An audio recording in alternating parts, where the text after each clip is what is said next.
Let me tell you, folks, there are content-laden streams, and then there are content-laden streams, okay? I think that today, in particular, is going to be an especially content-laden stream. How's everyone doing? How are we doing this fine, fine day? I hope you all are doing great, because you're gonna need to be, because otherwise you won't be in a good enough mental state to fully appreciate all the fun stuff we get to do together today. So, in a few minutes, I'm going to call Jean-Francis Gariepi, a.k.a. JF, a.k.a. the man, the myth, the legend, Eat Love You Idiot, guy. And we're going to be talking about socialism, and that's going to be fun. And after that discussion, for which I have done no preparation and have no expectations set whatsoever because I don't know what his arguments against socialism are, we're going to be talking about black nationalism. It's been a long time coming, folks, but that drama train on Twitter, hoo boy, how can I ignore it? It's going to be fun. It's going to be lots of fun. In all seriousness, no, I've done a ton of reading and I've done a ton of thinking, and I think that I have come up with an argument that is inarguable. It's not even an argument, really. It's more of a declaration from God. And if anyone disagrees with it, that means they're dumb. So I'm really, really, really happy to have brought that together. So yeah, hopefully we'll be able to settle on that collectively. No, hyena. I don't want to poison the well too much. I'm so excited. So excited. Ask him how many teens he's chain fucked across these past years. Yeah, I do want to say, while I have less than no respect for JF, like as a human being, I am actually going to try to address the arguments that JF presents here. That is important. I actually am going to make an effort to address the arguments JF makes. And if things go very, very poorly, then we can see how it goes. It's Jean Francois, not Francis. Gotcha. The fucking French, dude. Headache gone? Yeah, my headache's gone. My head just felt a little weird yesterday. But that's okay. Got a good sleep. I'm ready. All right. Let me message him.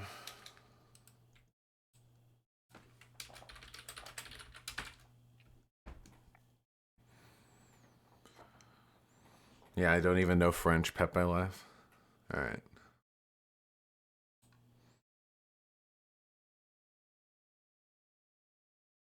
Hello, Vash. Hello there, JF. How you doing? I'm doing good. So we are both streaming, each on our side, and it's a pleasure to be talking to you. Yeah. I've been watching your show yesterday with Vermin Supreme, your hero, if I understand correctly. Yeah, he's a pretty cool dude. Actually, cooler than I thought. I knew he was an anarchist. I didn't know he had such a reputation for mediating police disputes with protesters. It's pretty goddamn rad. Red is good in Red is very good, yes. Oh, okay. In my barbaric Anglo, lexicon, yes. Because very good. Back in the 90s, they were saying green. Green is good. Green is good. Oh, well, green is still pretty good. Is that green? Yeah, green is still good. Yeah, green is still good. How you doing today? I'm doing good. What are we talking about? Well, you emailed me on, I can look it up and find the exact phrasing, but I believe you said how socialism is inherently parasitic. And I was very, or something like that, inherently exploitative. I think you said parasitic. So I am very interested in hearing the specifics of that argument, and I guess we can move out from there. All right, wonderful. Well, my view of socialism is not that it can't work on certain points and in temporary amounts of time, but I'm extremely worried about the long-term consequences of a socialist system. And by socialist, I can mean many things. Mm-hmm. It can mean a society that becomes more and more leftist. It can mean a society where the state grows too big. It can be a society that is democratic, and the democracy leads to socialism. And it can even be systems of worker co-ops. And I don't deny that these things can work out of the surplus produced by capitalism at certain points in time in certain companies. I'm from Quebec, where our banking system is actually dominated by a big co-op called the Caisse Desjardins. and it works. The people of Quebec are happy that their banking system is mostly not a private bank, but it is a co-op that they all own. That is possible at certain points in time, but in the long run, I'm worried about the dependence between, well, in the case of worker co-ops, the dependence between the direction of the corporation and the choice of workers. And Okay, for so example, I think, let's focus on this specifically because we all can right, do it procedurally in steps, of course. Because there are, yes. as you said, there are many different types of socialism. Although you ask 10 socialists, what society do you want? You're going to get 11 different answers. So let's the initial step that I argue for is the seizure of the means of production or the worker control of the means of production, and then from that point we can talk about decommodification and like the abolition of the commodity form. But if we start with worker co-ops, tell me what specifically do you take issue with regards to worker co-ops? Why do you what Absolutely. worries do you have? Now, to be clear, your dream has been realized for the last month, right? The means of production have been seized. They have been seized on the excuse of COVID-19, but technically, I mean, we are in a communistic society at this point. People cannot go to their own work. I don't know if we have the same definition of communistic. I mean, we still live in a stated classed society over which the workers have no control over the means of production. I guess like you could argue like the government has assumed the authority to shut down businesses, but I don't think that has anything to do with communism. Okay, well, it has to do with the means of production having been seized. So I don't. I guess we could say we are not fully into communism, but we are well in that direction. In any case, my problem with with worker co-ops is not that they can't work. I mean, there are examples of worker co-ops that end up surviving and surviving for a while. My problem is that they don't import all of the incentive systems of capitalism. So in capitalism, you have rewards for proper resource allocation. And I think that the problem of worker co-ops is that there is no reward for proper resource allocation. In other words, you are putting the power of choice over the direction of the corporation in the hands of people who have not demonstrated that they had a particular talent for it. In other words, because the workers, they have demonstrated that they had a talent for working. They have not demonstrated that they had a talent for managing and for betting on which direction to take in the future. And Okay, wait. while I can acknowledge Can I that tackle that point workers, specifically before we yeah, move on? go ahead, go ahead. I'm not entirely sure what you mean, because worker co-ops have the same fundamental market-driven incentive structure that traditional firms do. A worker cooperative is still financially incentivized to produce products that will appeal to the greatest number of people here, because in doing so, they further the profits of their firm. Like a worker cooperative, it doesn't change its relationship with the outside world, the broader market systems. It interacts with it the same way a traditionally managed firm would. The only difference is that internally there's a system of democracy rather than an autocratic top-down boss manager worker system. But I don't think that fundamentally this like disincentivizes like an appropriate distribution of resources.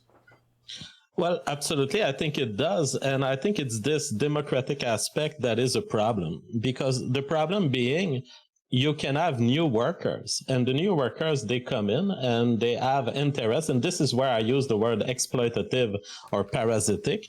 It's that these new workers, they come in and they have interest in draining the most money from that corporation to them. And it's a very different relationship that the capitalist, the owner of a corporation, someone like Elon Musk, can have with his own money.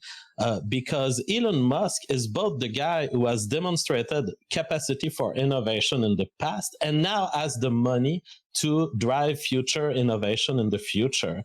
In the case of the worker co-ops, first, we don't have much Elon Musk-like worker That's co-ops probably a good because, thing. well, I, I think I'm a little confused by the premise here. New workers mean parasitism? The new workers would benefit financially from making sure that the worker co-op does as good as possible because they share wages with everyone else at their level.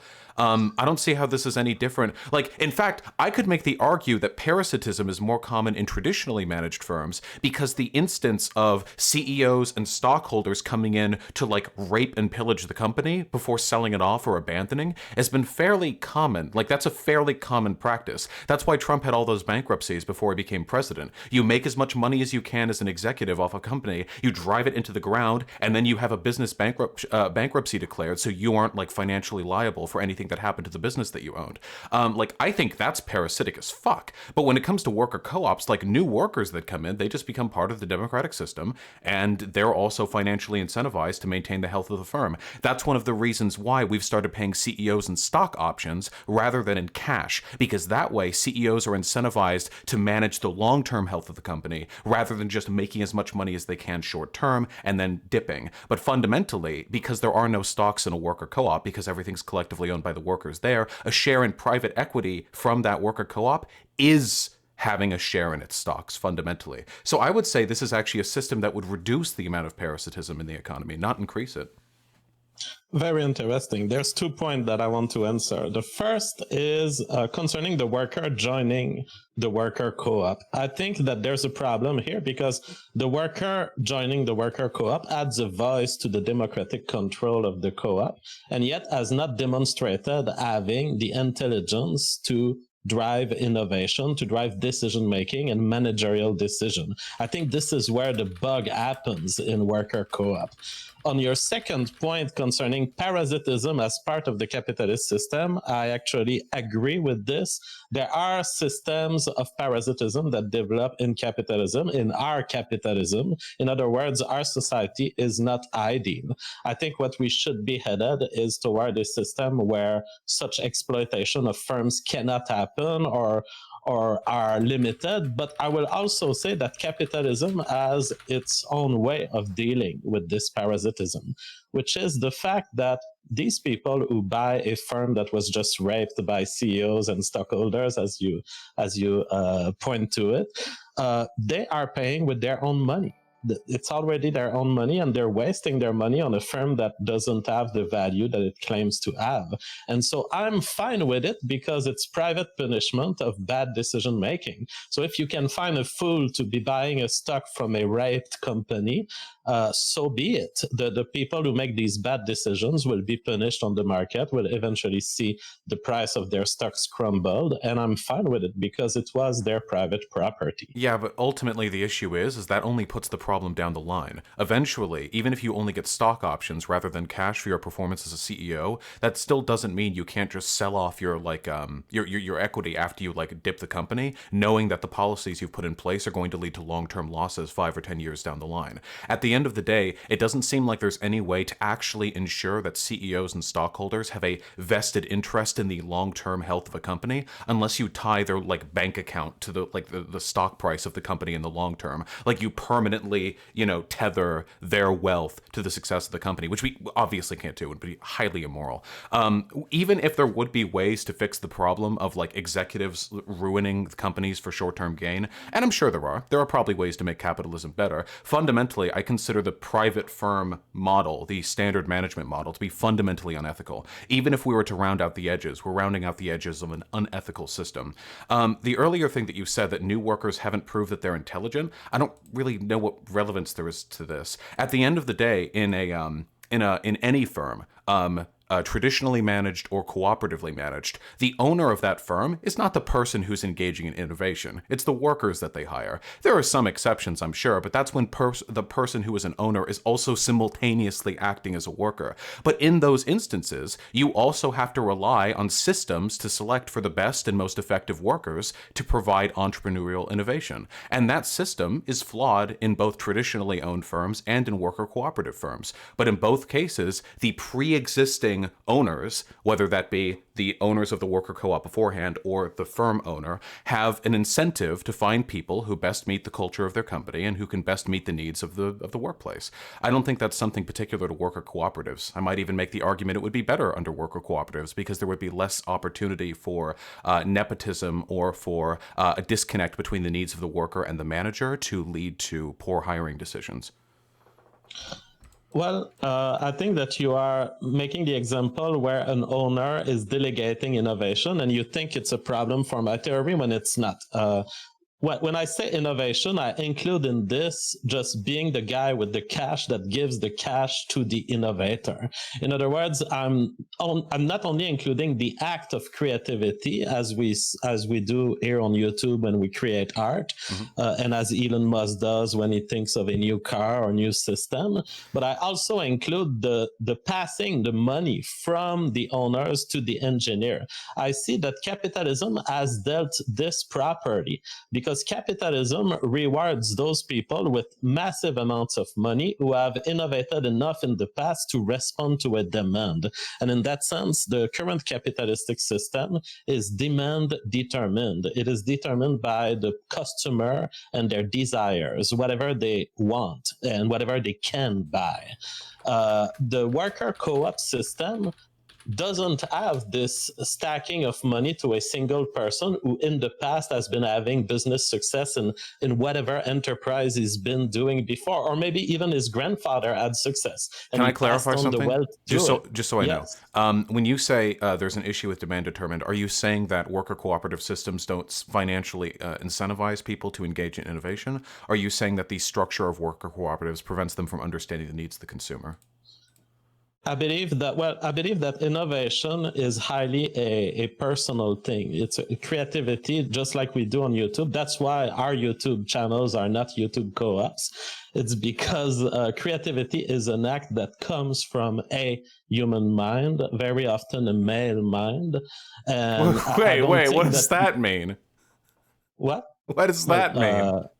what does that mean? Well, it Yeah. means that Albert Einstein was a man.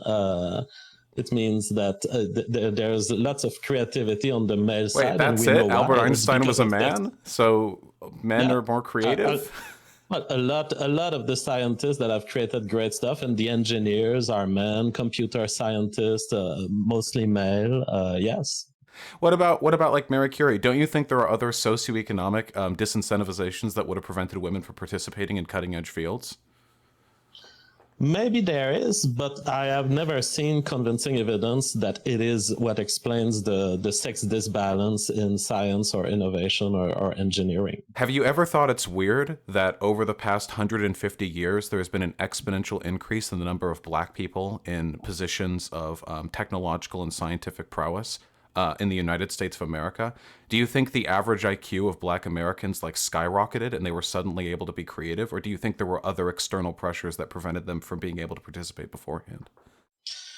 Well, what explains the success of Black people in modern society as opposed to 200 years ago must be certain laws, as you say, social systems that were keeping them from having this level of success, but also breeding with European populations. We know, for example, that African Americans in the United States are the whitest Black people in the world. Then why is it that some of the highest IQ immigrants we get are doctors and engineers from Nigeria? Because selection. What Right. happens in the immigration process is that you pick cherries from other countries, and this leads to a brain drain. In fact, Okay, I agree that immigration necessarily entails a selection process, but Nigeria is also a much poorer country. I also haven't seen any evidence to indicate within the United States of America that there's a relationship between like the IQ of mixed race or black individuals and how purely African they are.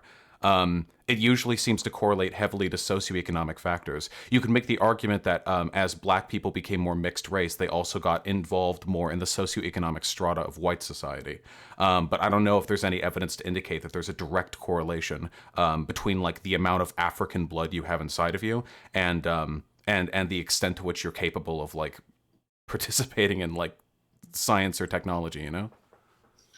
well, let's examine this because this was another subject. I mean, we're moving far from our I initial knew we point moved here, to but race realism pretty much immediately. Yep. yes, All right. Let me this bring is up my important. documents on this because I know you motherfuckers Well, lie like crazy every single time this subject comes up. oh, have I ever lied to you, Vash? To me, no. Well, hey, well, you know, there's a first time for everything, so let's see how this one goes, huh? All right.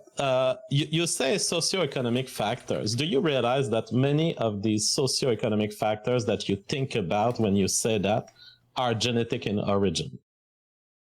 Such as, Do you think, for example, that if there was a gene, and let's bring it to the theoretical domain so that we can agree, and then let's bring it into the real domain. sure, If there I'm was a ready. gene that makes you totally unable to become an engineer, let's say that you have no spatial brain, you are unable to make mathematical calculation. Do you think that this gene would influence your socioeconomic position in the world eventually? If you're asking me if like a certain race of people have a gene that literally like cuts off a third of their brain, then yes, obviously this would lead to material differences in their participation in society. But I reject preemptively any argument you're going to make that the reason why black people are poor in this country is because their lower IQs and bumpy skulls led to them living in ghettos.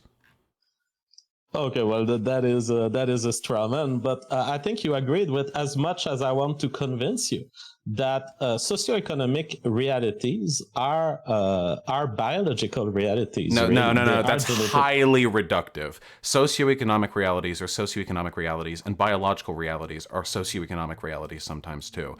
People's IQ correlates very fucking heavily with their level of education.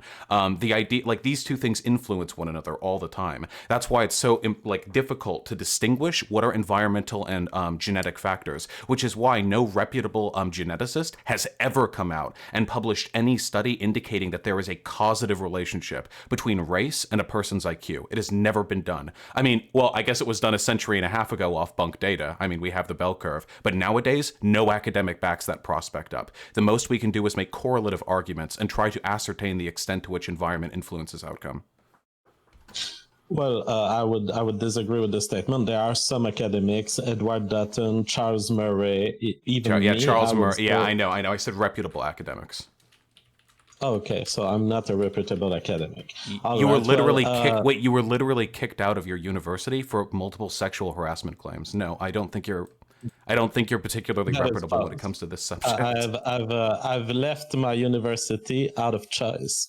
There was no harassment claim in that university. All right. Well, I left Twitch out of choice too. I voluntarily picked up my bags and decided to leave Twitch after after my comments there. No, like, but like seriously though, I've engaged in like a meta-analysis study of all this. There's a lot of really interesting data on the subject, but there was absolutely no backed hard, like nothing in Nature, nothing in American Science or American Scientific, like no hard like dissertation on the idea that we have found the causative link. Now there are a lot of people on the fringes of academia who are making these cases, and these people all seem to have weird relationships with neo-Nazi groups, which is really strange. It makes it seem like they have like a motivated reasoning going into it, and the reason they publish their like academic articles in junk journals that don't require peer review is because they know they wouldn't hold up to the scrutiny of real journals. So like that's my main issue. Every time when I looked like at the race realism stuff, because fucking not Ryan Falk, the alt hype guy,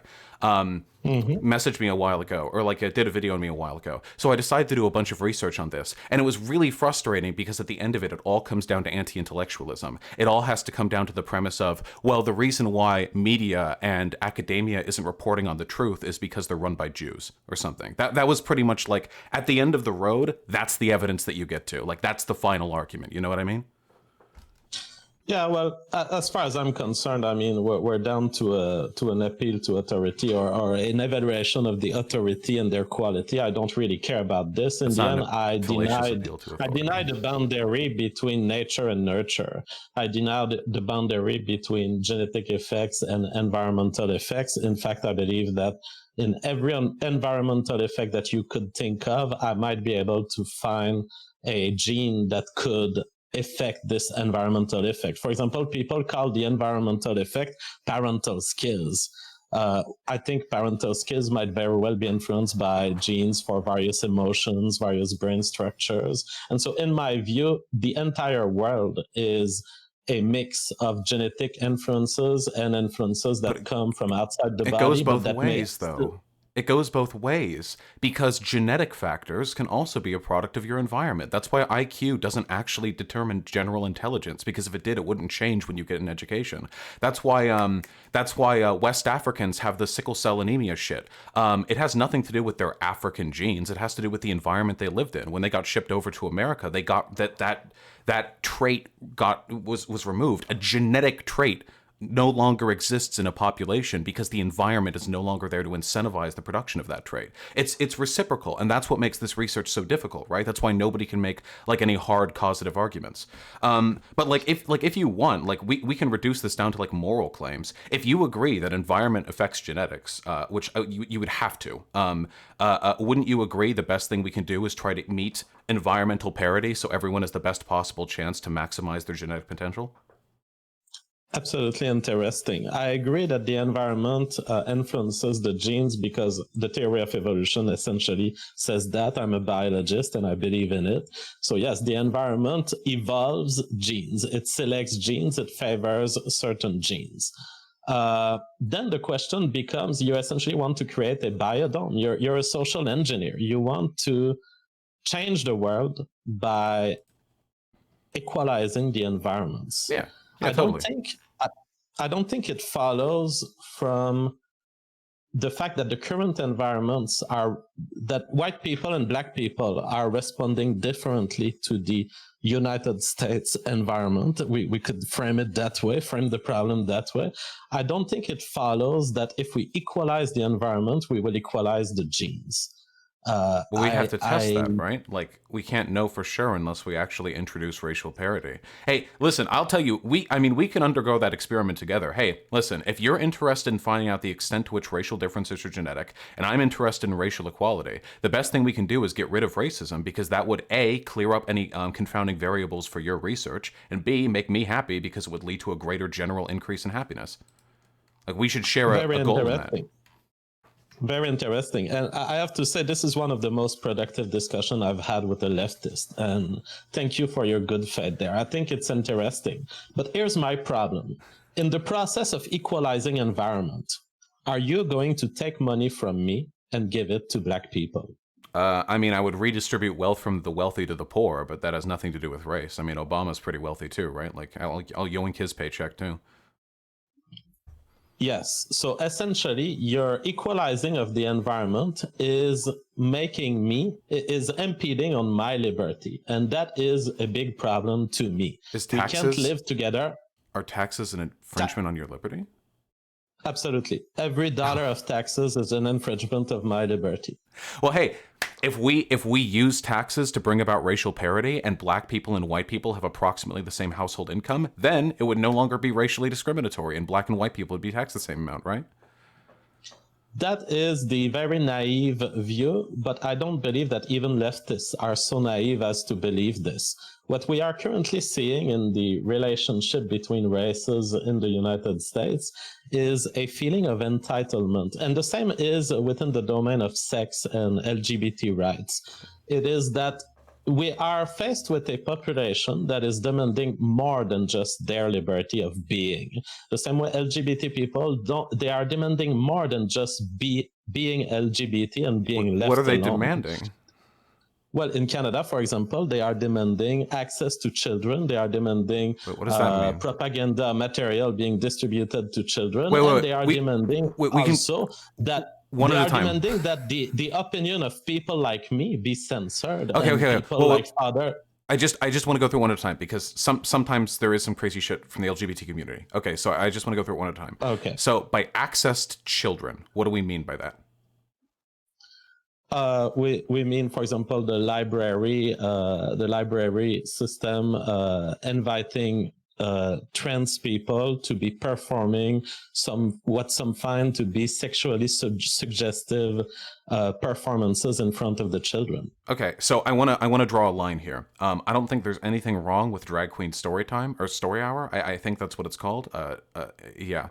When I see pictures of this, it really just seems to be drag queens like like just dressed up in costume. I don't think they tend to be that sexual. I guess unless you like, I don't know like what you're into personally, but I I mean, don't. at this point, they are in with a pole dancer. Apparently, pole But that's not. Well, dancer. that's a different thing. That's not drag queen story time, is it? That's a different Okay, thing. but then there is also performer that are drag queen story hour that have sexually suggestive bathing suit, just covering essentially a V shaped around their, I don't know what it Okay, is, but vagina or this is this is penis. this is the issue that I have with the alarmism, though, right? Because you just conflated this like to me. So the drag queen story hour thing just seems like costume people reading to kids. I mean, that seems pretty innocuous, you know. There was one bit of drama when one of the people who was doing the drag queen story hour was found to be a previous sexual predator, and they were just immediately let go. It makes sense. Like this is like a volunteer thing. They're probably not going to do like formal background checks on everyone who signs up. When it comes to like doing pole dancing in front of kids, I agree that shit's pretty fucking cringy. I don't agree with that, and I don't agree with child drag queens either. This seems to me like an extremely small minority of the population that are, I guess, trying to hyper normalize like their social and behavioral preferences by like bringing the whole family in. And I disagree with that stuff. But I Exactly. don't. But I Yeah. don't. I don't think that's like a LGBT thing. Like, keep in mind, straight people also have child beauty pageants, which I think are fucking disgusting. That shit goes on all across the U.S. Republicans would rather commit fucking seppuku than keep the 6-year-old girls from putting makeup on and dressing up and doing little dances in front of an audience. So I think this is more of an issue with people being inappropriate with kids than it is like LGBT people.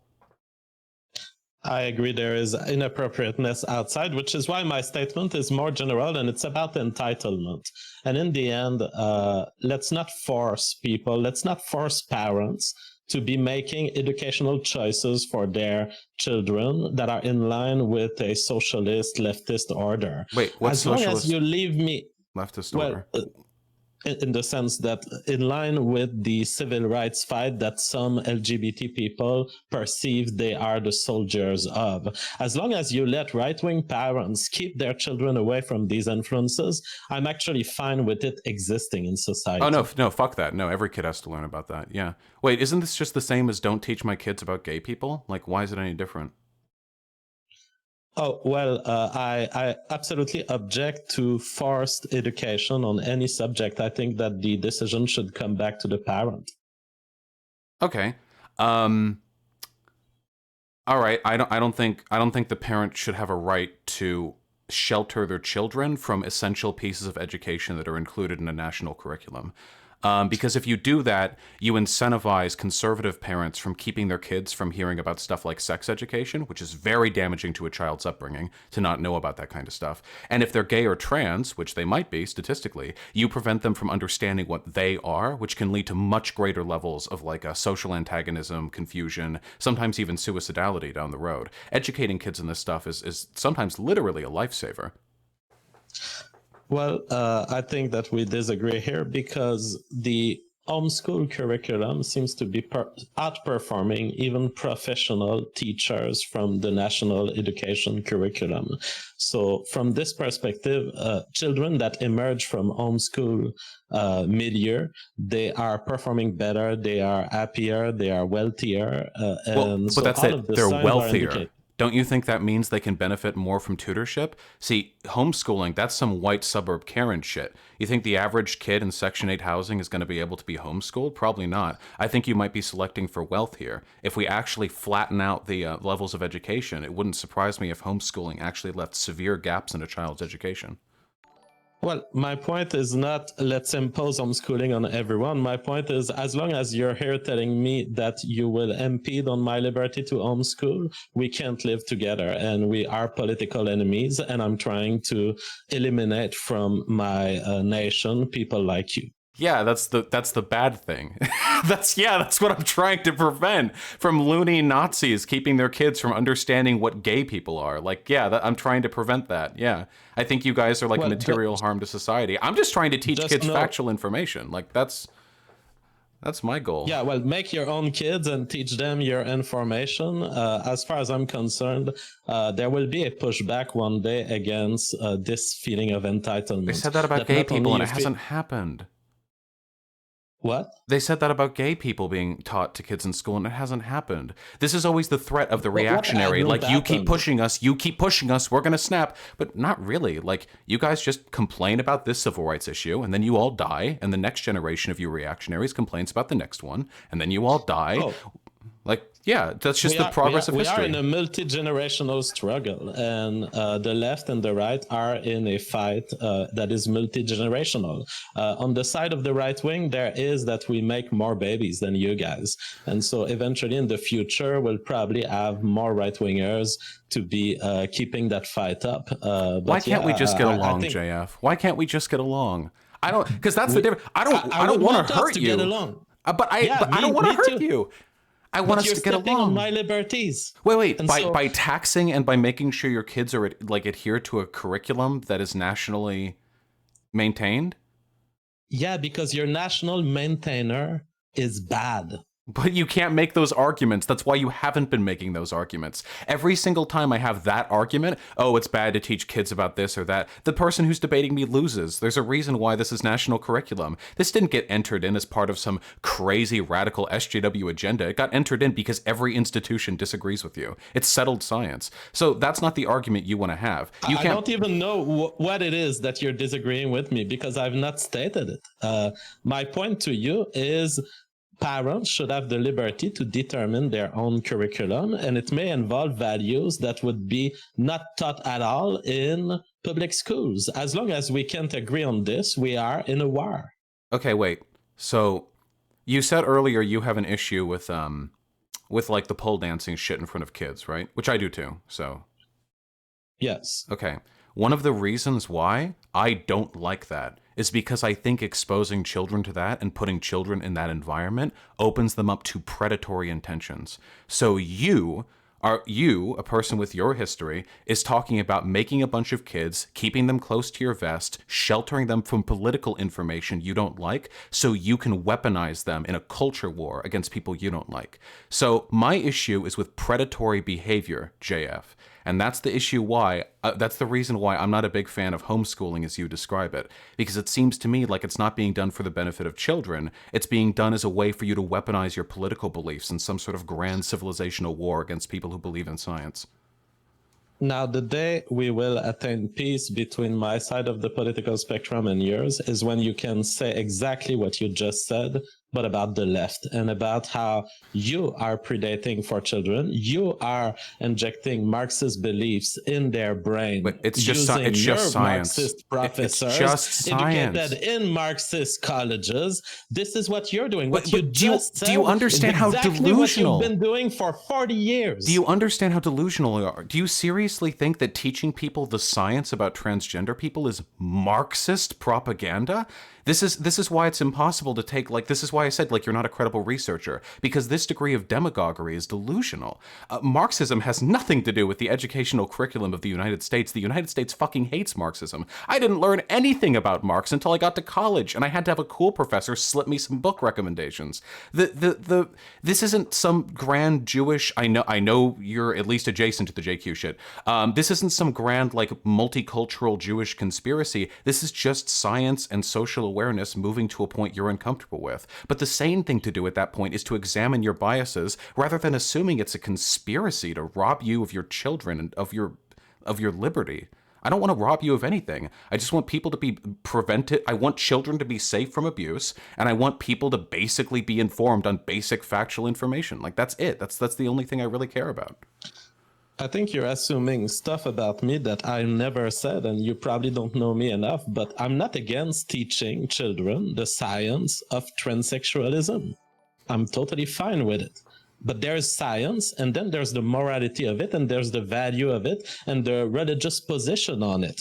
You are telling me that I should not teach children some aspect of the religious traditions with respect to these sexual behaviors. I'm telling you, by doing so, you're impeding on my liberty. You feel entitled to not only your children, but to teach stuff to the children of others. What do As you far want to as teach them? whether there is a Marxist program in our public schools, I think it's so laughable that even on your own regular chat, I see people telling you, even a super chat telling you that you're wrong. Yes, cultural Marxism exists. Yes, there is a push for it from the top down, from the universities to the colleges Wait, to the elementary schools. that super chat was preceded by Give Dicks Re, and they were donating so they could use the Dicks emote in my chat. I don't know if that was like a super serious endorsement of the cultural Marxist theory.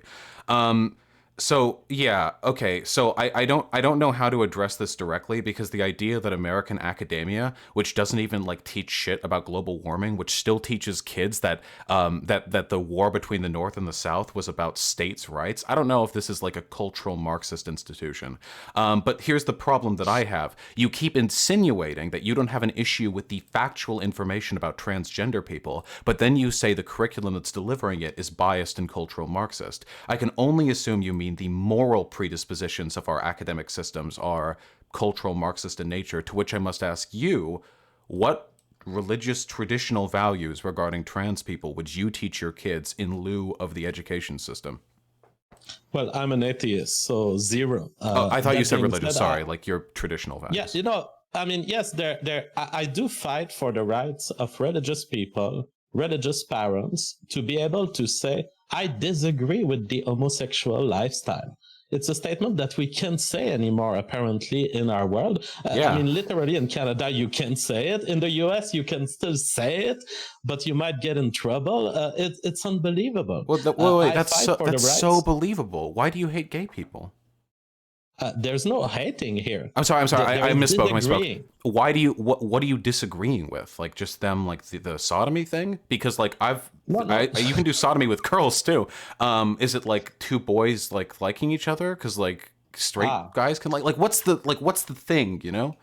what I'm fighting for is the right of parents to be investing efforts in children that they will educate and they will express to them the importance of heterosexual reproduction, penis to vagina, sperm to egg, production of babies. But I everyone believe it knows is a that. tradition that is necessary to the maintenance of the human species. And I believe it is the right of a parent to say, I prefer that you engage in this behavior. Wait. Why should a parent be able to force sexual preferences on their kids? That's I've really not said creepy. forced. I've said that they You should said be able to impose. express. No, I've not said imposed. I've said express. I think that they should be able to express their preference for heterosexual reproduction. Okay, so wait, let me be clear just so we can back up on this, okay? If you let's say so you're I feel I just have to check. You're straight, I assume. Yes, I Yeah. fuck women. Okay, yeah. Hey, me too. Another thing we have in common. Okay, so let's say you were born, I don't know, 35 years ago. I don't know how old you are. 35 years ago, you were born to two gay parents. They adopted you or something, I guess. Or maybe it's two lesbian parents, one of them gave birth. I don't know. I don't care. Well, no, I mean, I already denied this premise. You cannot be born from gay parents. Wait, I just said wait. I just said like they adopted, or if it's a lesbian couple, Okay, like they so would have been after artificially I was born, inseminated. they would have adopted me. Sure, yeah, okay. You were raised by two gay parents, I guess, and Okay. yeah, and they have a preference for their lifestyle in the same way you have a preference for your lifestyle. So they don't want you going to school. They don't want you taking sex education because they don't want you to learn about how good it feels to put your pee-pee in a vagina.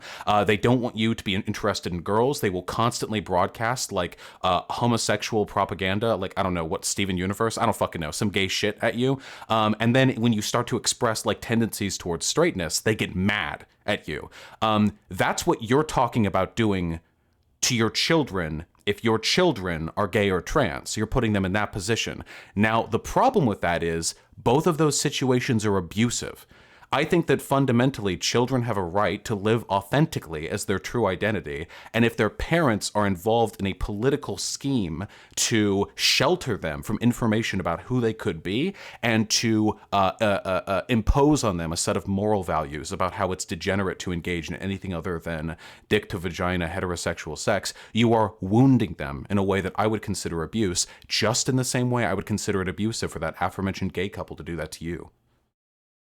Well, I believe that you've made a false equivalent here. You are comparing two things. The situation you described for the dictatorial homosexual couple that you referred to is not what I described. All I said is the homosexual couple should be able to express their preference for homosexuality, and the heterosexual couple should be able to express their preference for heterosexuality. And in the end, I know who will win. In the long run, heterosexual couples are those What do you mean win?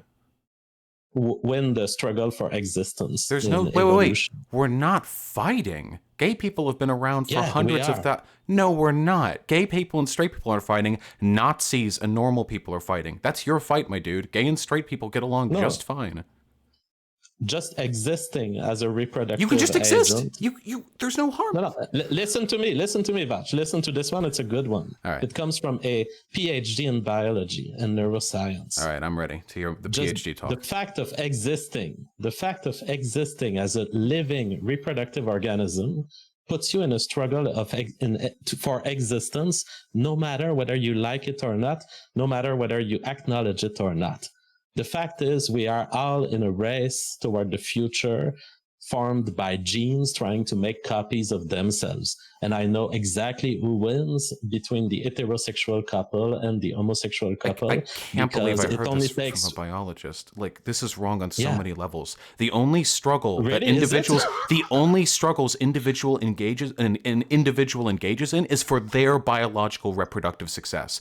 Group preference and group success is formed by social ties, not a biological reality. And you're presupposing the idea that there's a gay gene. Gay people have been a part of human society for as long as we have written records of them. Like, even if right now you genocided every single person more than a 1 on the Kinsey scale across the country, across the planet, the next generation would have the same percentage of gay people. So there isn't, this would be like saying like you're waging like an evolutionary struggle against like left-handed people. Like, they're just going to keep coming back and they're not hurting you and they're not doing anything. They're just picking shit up with their left hand. I disagree with your statements. If you were, to be clear, I'm not advocating for genocide. I think we should clarify this because we're on YouTube. It's really not my goal to be making people disappear of any characteristics. Okay? You said you're going to win the war. You're going to win out. What does that mean? No, all I'm saying is that there is a frequency in the population of certain genes, and some of them will end up disappearing, some of them will end up dominating. What we know is that if there is a strong enough pressure for evolution, it will happen, no matter what. It doesn't even matter if the current society, if in current society, gayness is associated with genes, it doesn't matter because genes will evolve in the future to make you not gay. Why? Even if there's currently no genes for gayness. There's no evidence. Yeah, why? Why would genes evolve to make people not gay? No, you can't. Listen, you're a biologist. You're a PhD. You have more education than me. Why would you ever make the argument that just because a trait exists that doesn't have as high a percentage as representation as another trait means that it's going to be genetically bred out? You're presupposing so many things. The idea that it's genetically tied, the idea that these genetic ties are ones that are passed down rather than mutations of existing genes that are in all of us. What's funny is if you socially suppressed gay people, by your theory if gayness is a gene, all the gay people would go in the closet and pretend to be straight and they'd fuck women and make kids that would have a higher predisposition to being gay. If anything, letting gay people just be out and about fucking one another in the ass makes it far more likely they're not going to end up reproducing it by your theory of gay geneness, because when doing that, they're less likely to bring those genes down to the next generation. There's no war. There's no struggle. How are gay people hurting you? No. You're absolutely right, Vach. This is why I do not advocate for any sort of impediment on the liberties of gay people. Do you know the difference between positive and negative liberty? Let's initiate me to it. Go ahead. Yeah, so it's a really common concept in discussions amongst libertarians, and I'm an anarchist, of course, so I fit in that purview. Like negative liberty is I actually might have these backwards, but the essential distinction is this: negative liberty is there is nothing impeding you from doing what you want to do. No taxes, no laws, no government regulations, nothing. Whereas positive liberty is maximizing the ability for the individual to do the things that they want. So whereas negative liberty means I won't, no laws, no interference, whatever. Positive liberty means actively, in some cases, interfering to bring up people's realm of potential. And I believe you are interfering with the positive liberty of gay people if you have children and you're trying to remove them from understanding the science and the reality of gay and transgender people, because what you're doing is contributing to social forces that lead to discrimination against those groups, thus impeding their But liberty. okay, well, on the side of negative and positive liberty, I will point out at a more abstract level that positive liberty will often involve farming from others unconsensually their efforts or services or wealth. And I disagree with it. In other words, I disagree with taking wealth from someone to create opportunities for someone else, unless it is consensual. On the question of, you're coming back to the strawman that I advocate for depriving children of science. I don't. I'm a scientist. I'm actually a science educator and I love science education.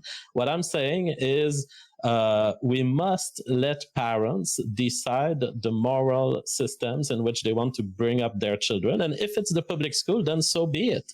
But I'm not fine with impeding on people's ability to teach morals the way they intend it and the way they see it to their children. It is not abuse to say, I have an opinion. It is not abuse to say, I think that God wants us to do A, B, C.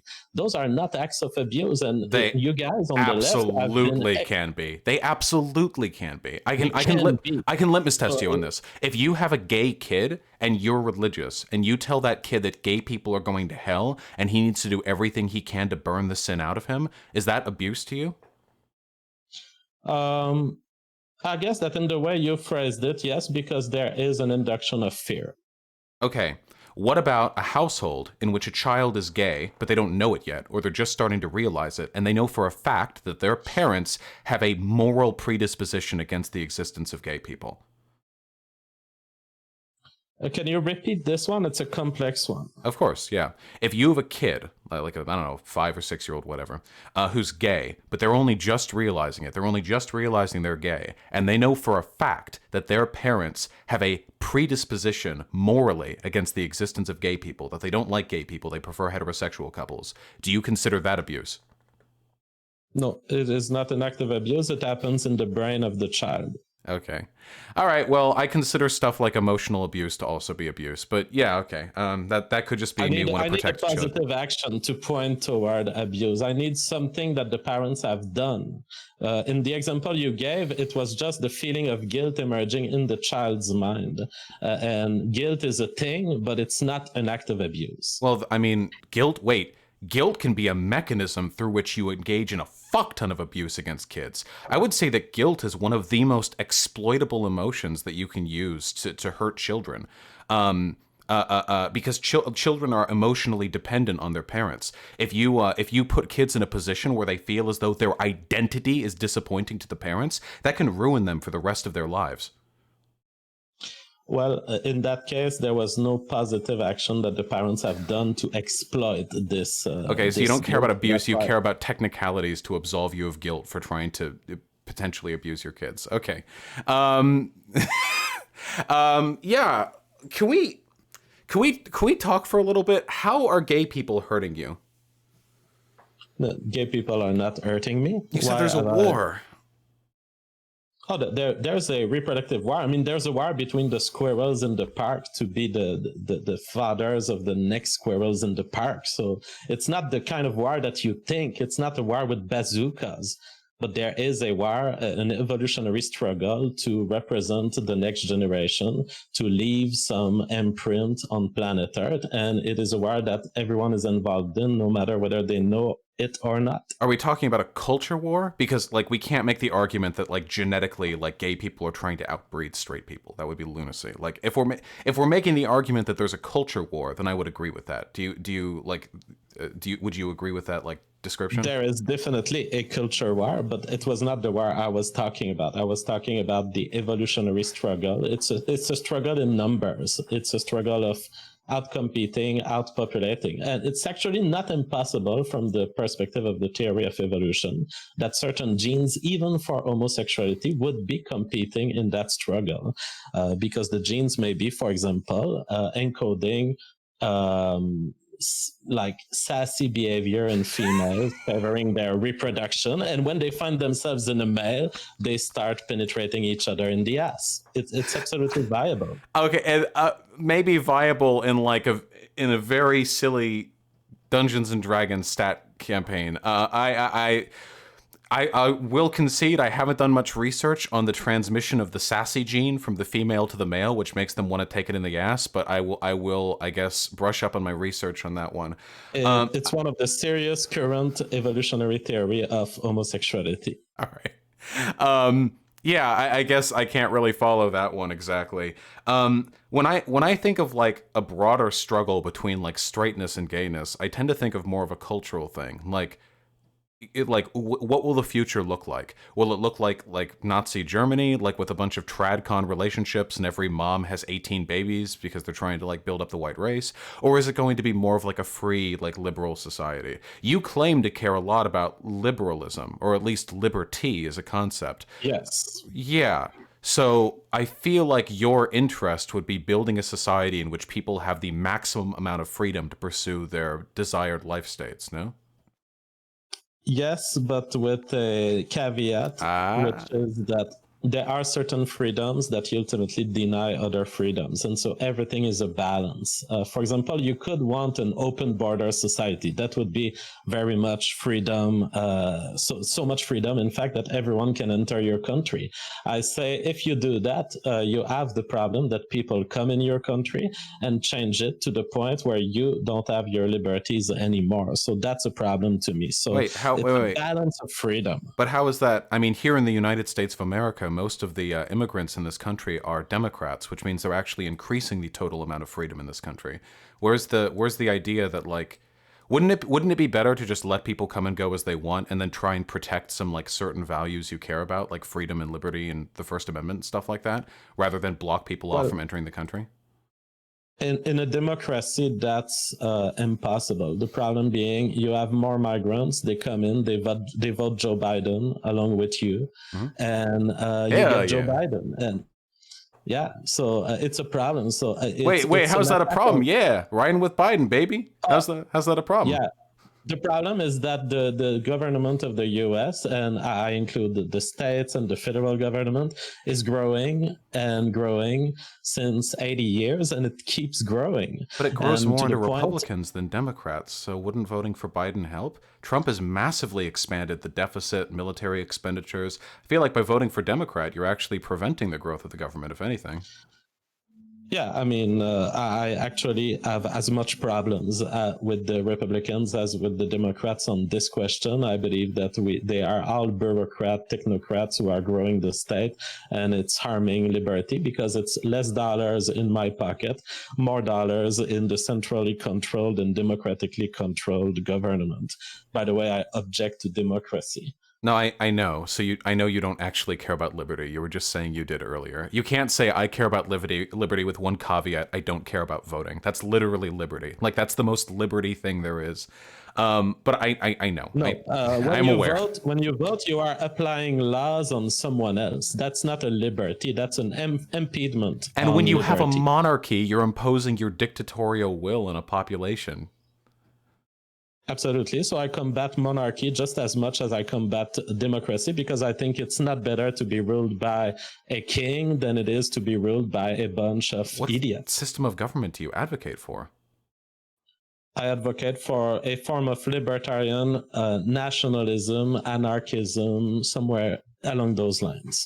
So no central government, but corporations get to do what they want, or Well, there could be something like a central government. I'm a minarchist, so I believe in a very small central government that could instaurate a minimum of order. It's a very small central government that does the two most authoritarian things governments do, which is manage the police and manage the military. Exactly. Yeah, I don't know if this is a liberty system right here. Liberty in this system seems like I hope you become a CEO, or otherwise you're pretty much just left, you're beholden to all the power structures you have no place in. I think that people should have a place in every power structure they're a part of. From their workplace to the government they live in, I think everyone should get like, a representation in every like higher order social structure that they're a part of. That's my goal.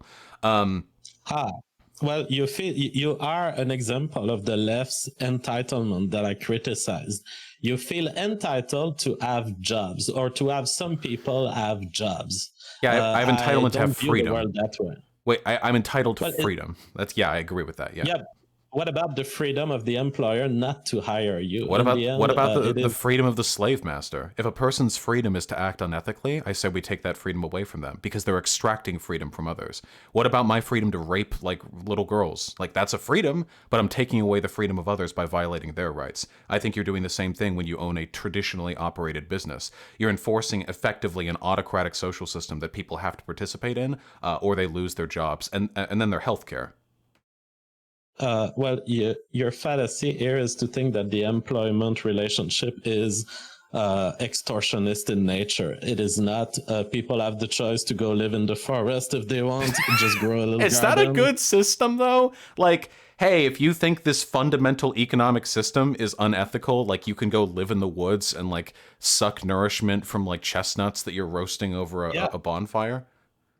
that's exactly what I was doing today. I was planting trees because I want my own fruits to grow. Yeah, you can do that. Yeah, well, you have the freedom to do that, sure. And I think people should have the freedom to work in workplaces that aren't autocratic too. Well, by doing this, you're denying an employer freedom, which is fundamental to But me. So you're that's where we giving, but disagree. that's the thing. You're doing my argument because I would say like you like a libertarian leaning person would say I think it's fucked up how the government can tax me, and I can say lol, just move. And you would say, well, there are social and economic factors that would prevent me from just departing this country. I have roots history here. It's not very like incentivized for me to do so. And then I say, hey, we should probably take care of this incredibly unethical like hierarchical business structure. And you can say, well, you should just move. Like it's the same basic thing. I care about positive liberty, and to me the liberty of a few 100,000 people in this country to make obscene amounts of money off the exploitation of their workers is worth infinitely less than the liberty of every American to be able to have a say in the workplaces that they're a part of. That to me is liberty. I get that. And whenever, I mean, it's almost inevitable that people like you will take over America, which is why I'm not a Hey, libertarian of thank stand you. your ground. I I'm not appreciate that. I'm not a stand your ground libertarian. I'm a run and hide libertarian. Run and hide from the communists. Run and hide from Vermin Supreme and from Vaush. But we don't want you to leave. So But you can stay here. I would like it if you no, stop being like no. Nazi adjacent, but you can live a free and happy life with the greatest amount of personal autonomy possible. Just the way you use the word adjacent here, I don't want to live any close to you. I want to live 500 kilometers away from you at all times for the rest of my life. Do you take issue with adjacent, or do you just want me to call you like a Yes. Nazi? I don't know. I don't know for sure if you go with like the JQ stuff. I know the rest of your beliefs are pretty like. I take major issue with your use of the word adjacent. It shows a weakness of character inside of you where you can't really commit to a full attack. And so you label people in a very feminine way, I have to say. You are doing it in a you are trying to spread a label that you put on me, and you can't even stand by the label, so you add adjacent to Well, that it would be the label, because you don't Nazi even adjacent. have Like the that's. balls to stand by your dirty Wait, label. wait. I was just trying not to be like inaccurate. First of all, I can't believe that a fucking Frenchman is calling me feminine. So first, like, step off, okay? And second of all, with regards to that, like, if you want me to just call you a Nazi, like, I can. By the way, that was a racial microaggression. I know. I'm sorry. I take it back. Okay. Me and the Frenchies get along. Okay. I've got French friends, okay? All right. But with the, like, to me, the label is Nazi adjacent. To me, being within 500 kilometers of being a Nazi is pretty bad in and of itself. If you want me to just call you a Nazi, I can. I don't know the extent to which you do the Jew thing. I know that you kept calling Destiny a Jew when you debated him. Most of my understanding of your content comes from the debates that you've had with him, because I came from his community. I don't know if that was you, like, misfiring, or if, like, there was, like, some substantial, like, you believed Destiny was part of, like, a big, like, multicultural conspiracy. I don't know. But if you want to commit to that position, I can just call you a Nazi. I'm not trying to do it to, like, insult you or anything. I think your views are reprehensible. Like, you're literally, like, the rot of society. I just want everyone to be, like, free and happy, including you, even though I disagree with you and think your values are abhorrent. But I feel like every time I talk with people with your political predisposition, like, openly, they're like, hey, I don't want to do any violence or anything, but, like, I know what you guys want. When you guys talk about degenerates in your fucking 8chan threads, like, I know what you guys actually want.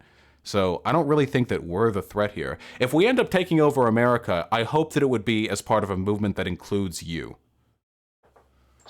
Well, Oh wait, well, you're Canadian. I'm sorry. will, Yeah, sorry. North yeah. America. Yeah. But yeah, I kind of feel like an American because I lived there 5 years. But yeah, it won't happen because you are denying liberties, and you don't understand what you're ruining from the capitalist system and what you cannot recreate in a socialist system. So by the time you have taken over the entirety of society, there will be no more wealth to be run after. There will be no more production. There will be no more dream, no more creativity. And you will essentially impoverish, just like it happened in other places where socialism has taken over.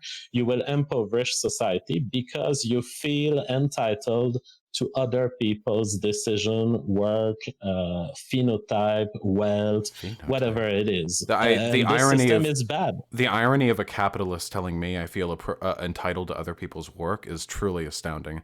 Yeah, well, wait, wouldn't this work out in your interest, though? Because if I take over America and I turn it into a wealth-deprived hellhole, then all the brown, scary immigrants wouldn't want to come in from the rest of the world, and then it would, like, be more of a white ethno-state, right?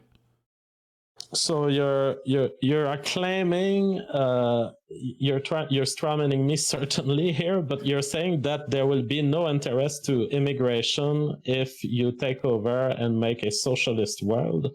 Well, to the contrary, I think that what we see in Sweden, for example, is that the more the country becomes socialist, the more it attracts migrants. Wait, but there are multiple things wrong with that. First of all, they're not socialists. Second of all, you just said that socialism led to the destruction of a country, whereas Sweden's only been going up, up, up. And third of all, Sweden's been getting more capitalist since the mid-'70s, and that's when the migrant crisis happened. Like every premise that you've lined out there falls flat. Now, mind you, I like immigrants, so I'd like them to come in. Well, yeah, you kind of strawman me there. All I'm saying about Sweden and other countries of Europe is that the more social welfare services they've been offering over long periods of time, the more they have been attracting migrants. Okay. Of course, there are other factors like planes and travel being available. But yeah, I mean, I think that socialism attracts migrants because it is a world in which they can essentially benefit from a kickstart in life that they wouldn't have had otherwise. I think that's beautiful. But I think that ultimately, yeah, it's a system that is exploitative of the rich, and it misdirects money. Really, it misdirects the reward that was supposed to be owned by the rich, and that is now redistributed to people who have not demonstrated an ability to handle it, to manage it properly. Okay. So your anti-democracy tendencies are really showing here. But that's okay. If you hold to that value, like, I'm not going to try and push you on it. Yeah. We can talk about this, okay? Listen, I'm an anarchist. I care about open borders, but I know that open borders are a long-term goal. It's not something that we can do immediately. Because if we did, what you described would happen. America's got a lot of money in it. We probably couldn't handle 20 million people coming in every year. Probably not. I don't think we could. So why don't we talk about, rather than, like, decrying immigration as a whole, why don't we talk about the process of managing a welfare and immigration system that maximizes the gains of both immigrants and of the domestic population. It's funny that you say immigrants come in and they steal from the rich when all available data shows that immigrants, even the poor ones, actually increase the wealth of the wealthiest people more than any other group of people. After all, when those poor immigrants come in, they're going to be, in many places across the world, being paid shit fucking wages because they don't know the language and don't have the social support to negotiate better wages. They don't have the skills for higher paying jobs, which means that a greater amount of surplus labor will be skimmed from the shit that they do, which means the wealthy people get wealthier. That's one of the reasons why Nazis always say that I'm a capitalist for supporting open borders, because all these big libertarian foundations that only give a fuck about all of they getting wealthy are very much in favor of immigration. So the wealthy benefit from immigration. The only people who don't benefit are the very, very poor people within this country already. So if we engage in redistributive policies, we might be able to compensate for that and try to rebalance things. And hey, look at that. Immigrants coming in made everyone wealthier, and it made the immigrants happy, which is also nice, you know? Well, I don't even deny that in certain scenarios you could have an injection of wealth coming from a migrant population. I would be very surprised that we have generated massive amounts of wealth by immigration. I think that I object to immigration on a demographics basis I and know. on a culture. Yeah, so I don't really care about the economics. You may tell me, Jeff, you could increase your GDP and annual salary by 12.6% next year if you accept certain immigrants. I don't give a shit. Yeah, really. but this is what happens every time. You people will say oh, it hurts the people in their country, and then mathematically it doesn't. You're like, oh, well, I just don't like brown people. You opened by saying that it was unfair for immigrants because they leech off the welfare system and because they take money away from wealthy people. That was your opening argument. You're the one who moved this to an economic place. If you want to talk about culture and demographics, we can go that direction too, but that's more moral than empirical. My statement is social welfare attracts more immigration. It was not that they will not eventually become workers or anything, or that they won't participate to the economy. So be careful with the strawman there. As far as my opposition to immigration, it is one of demography. It is one of separate evolution. I believe that the people of Europe and Africa and Asia have evolved in separate systems, environments, and they are different enough so that these differences matter at the behavioral, at the political, at the social level. And I believe that the same way as I was planting tree, we are keeping per breeds of trees. We are growing certain plum to be of a certain color and different from other plums. I believe that we can do the same with humans, and that it might be a better way to live because of the political, social, behavioral differences between the peoples. Now, if people want to make a multiculturalist utopia somewhere, I don't really object. But what I object to is, again, the entitlement of people saying not only we want to create a multiculturalist utopia, but you're going to have to live with us and we're going to impose it on you. Why not let white people who want to live among each other and reproduce among each other, why not let them do it? You Is can. that so terrible? You can't. I'm white. I could go and find some white suburb with my streamer money and find some white bitch and impregnate her and have 18 white children.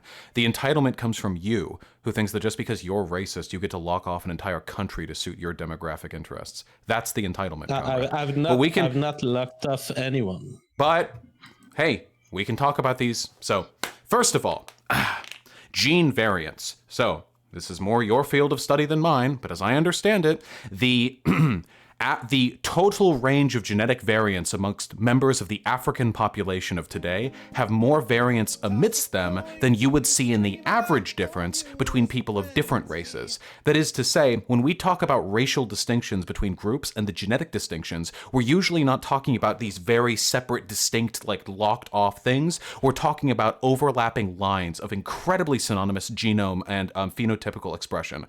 Usually what this means is that researchers who actually seriously seriously talk about race refer to clines rather than race. Race is a highly unscientific term, whereas clines refers to a broader pattern, a spectrum of genetic variants that encompasses pretty much all human variation on the planet, with the exception of like obviously like very rare like genetic conditions or whatever.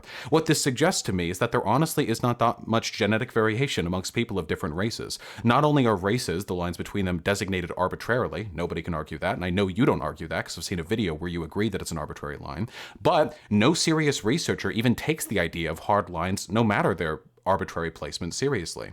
Second of all, with regards to the cultural argument, so the idea that we're like too genetically different to mingle is just not true. With regards to the cultural argument, which is the one that I take most issue with, culture is a product of environment, not genetics. I grew up in Los Angeles, very multicultural city. I grew up with black and brown people, Hispanic, Chinese, Korean, whatever. And all these people shared a lot in common with me. As long as they were second generation immigrants, aka they were born here, I got along with them just fine. Do you think that these people, like a black man who lived next to me in fucking Beverly Hills, had more in common with me or with the African nation from which he descended? I would be willing to bet probably me, considering he only spoke English and in honestly a pretty like aggressive twang as well. So the idea that there are like these intrinsic cultural differences, if we want to address these cultural differences, we can't even look within race. I have cultural differences with white people who live in Alabama. My extended family comes from Florida. Every time I go down there, I feel like I'm talking to fucking aliens. I share a language with them, and that's about that. Like that's the extent of it. And they're my kin. Like I'm one generation removed from them. So when we talk about genetic variance, I don't think there's any evidence to indicate that this differentiates people in a meaningful way. And when we talk about culture, I don't think there's any evidence that this is meaningfully a product of genetic variance. So at the end of the day, I don't think there's any reason whatsoever to prefer like white ethno-preferential nationalism or whatever. Well, you prefer whatever you want, because in the end, I'm not denying your liberty to be creating a multicultural utopia with those who want to engage in this race mixing. Go ahead, have fun. There's a couple of things to be corrected here. At the beginning, you slid between the Lewontin fallacy and then the description of clines, and it's not really related. The fact that there's more genetic variance within Africa, that is one question, and it's the Lewontin fallacy. The fact is that it doesn't matter. There's just more races in Africa than there are elsewhere. So what? They are still different from the races in Europe. So the fact that there is variance within a category does not deny the existence of differences between categories. My favorite metaphor for this is cars versus trucks. There are many ways you can be a car, and the cars, they will differ in various models and make, and they will differ in lots of ways, so much so as to create more variability within the car category than there are between cars and trucks, because the difference between a car and a truck is pretty much always the same. So inner diversity does not exclude outer diversity as far as races go. Then you mentioned all sorts of experiences, cultural experiences with black people in Mississippi or whatever, and white people who differ. Yes, there is diversity within the white people, and so be it. It's great. And we should not combat it. We should let that diversity converge toward whatever natural state it converges toward. That's my and argument. The natural state, yeah, well, then we agree. The problem is there is currently a social pressure being put by the left for race mixing. And it's an attempt at social engineering. We can see Jesse NYC on Twitter, for example, a university professor who says, if you engage in white-to-white reproduction, you are part of the problem. You are part of white patriarchy, or whatever she called it. That's a problem to me. Let people decide whatever they want to do. And in their reproductive lives, what we find is that people have relatively important ethno-nationalist preference or ethnic preference for their own kind. So be it. Let the black people reproduce together if they want. Let the white people reproduce together if they want. And let those who want to race mix engage in it. Okay, so I don't disagree with that. Nobody encourages forcing white people to fuck black people or anything. Okay, No, yeah, excellent. yeah, of course. But we were talking about a white ethno state. If like individuals should be able to express their preferences however they want, I would never like force people to make those decisions. Now, I would say if you're white and you don't ever want to fuck a black person, you're probably fucking racist, and that is an issue. And I don't want that shit culturally to reproduce within my society. But that's Ah, not. so you are. Yeah, So yes, I you have a just problem with contradicted race. Wait, yourself. wait, wait, no, no, You're no, no, gonna no, hold step. on, wait, wait, wait, hold on. I'm white. I could have a white wife and white babies if I wanted to. I don't think there's anything wrong with that. But if the reason why I want that white wife is because I'm racist, I would take issue with the racism, not the fact that I'm having sex with a person of my own race. Okay, how do you identify racism? At which point of percentage of your exes are you a racist? Oh, I don't. If you have I only don't like to speculate on that. I usually think okay. my general experience is that racists are really fucking stupid, and usually they let it slip eventually. I don't think we need to do some hardcore like examination into their past to be able to determine whether or not they're racist. I mean, I guess if it's like really And what suspect do we do? shit. What do we do with the racist? I mean, to be clear here, what you're saying is someone who has preferences for a certain race in his dating life is racist, No, and it's wrong. And you're gonna. What are you gonna do you can to have these wait, you racists? can have preferences without it being racist. For example, Ah, okay. I don't necessarily think that a white guy, this is usually an intra-racial thing rather than an interracial thing, or maybe the other. Yeah, no, oh sorry, this is usually an interracial thing rather than an intra-racial thing. But for example, if a white guy has like a specific preference for like black women or something, maybe it can be informed by racism. Maybe it's just like a phenotypical preference. I don't really care. I don't think it's inherently wrong. Usually, though, these preferences are borne out in more overt forms of racism, like a specific belief that like black people are inferior or something like that. And that would be what I would take issue with. And if I did find that a person was racist, not just that it was a white person who wanted a white wife or anything, but if they were actually overtly racist, I don't know. I mean, you could socially discourage that. I guess I wouldn't be friends with them. Like, I don't think there should be any state action against that. Wonderful. Then it's okay. We can have preferences because then I would have jumped to what about people who don't want to date trans people who choose to date cisgender people systematically?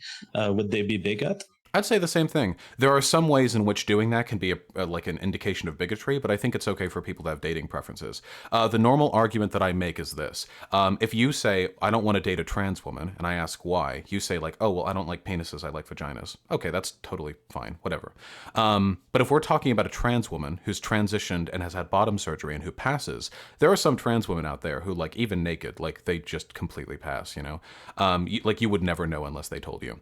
And if we met such a person and then the guy is still like, oh, I still want to have sex with a trans woman, I have to ask them why, and they say, well, I just don't think I like trans people, that would probably be a product of bigotry. But even then, it's usually just like a squick feeling and not like overt hatred. So I probably wouldn't be like crazy mad, you know, but something I'd hope they would work on.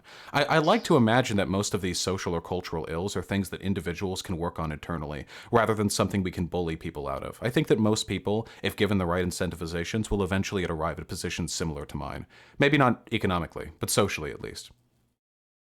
Absolutely. That's why liberty is good. Let people decide for themselves, and a lot of things sort themselves out. I believe that in the sexual domain. I also believe that in the racial and employment domain. Let people be, and things will converge toward efficient worlds. Well, let people be and discourage bigoted behavior. It's you have to do both, because otherwise the bigoted behavior will just run rampant in some communities. Don't want that. I also wanted to clarify when I speak of Kleins. So when I spoke of the genetic variance within the continent of Africa, I wasn't making the argument that this means there's no genetic, like average genetic difference between different racial groups. What I was making the argument of is that when people think of races as like these distinct, segregated things, it's very easy to imagine them like being different species. But no. When we actually look at the total variance in genetic diversity amongst populations, there's a huge amount of overlap with like European and African and Middle Eastern and Asian people along the vast majority of like genome sequences for human beings. It would be like that, like you can find very commonly black people having more genetically in common with Europeans than they would with other black people from a different part of Africa, which suggests not that there are no differences, only that these differences are fairly minor and not as connected to skin color as we seem to think. And the last thing, but I think you would agree with that probably. And the last thing that I want to say is, what race No. mixing conspiracy is there? That's the last point I wrote down. what race mixing conspiracy is there? Well, I mean, there is a problem in our society in the way corporations are incentivized by the state to make advertisings that involves race mixing rather than per breed couples.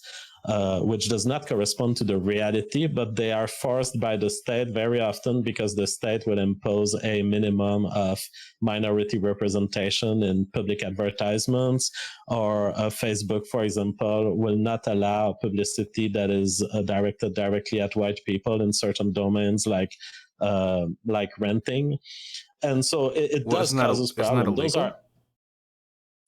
it is, yeah, because it's illegal. Yeah, so Facebook blocks it because of the federal government, I believe. I don't understand the details, but in the end, what we find ourselves is all of these social media posts where you have publicities clearly always putting a black man with a white female, and it's starting to impede on people's sense that it is a legitimate thing to be a white male fucking a white female, and it's legitimate, and we must state it, we must stand for it, and we must combat the attack on this type of family that is currently Okay. being launched by the left. So there's a lot of very loaded language here. So first of all, like it's the government and it's also corporations, but it's also the left.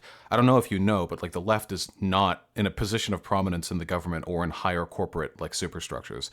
So if like we Well, could from my perspective, it is. To be clear, okay. So by Republicans left to you me mean are leftist, by left you mean progressive people then. Like and progressives, corporatists of the California whole oligopoly around tech. this is a All of very them. inclusive this is the most inclusive thing you believe in, JF. It's the definition of left. Yes. Okay. Yes. So all right. So so the left. All right. Okay.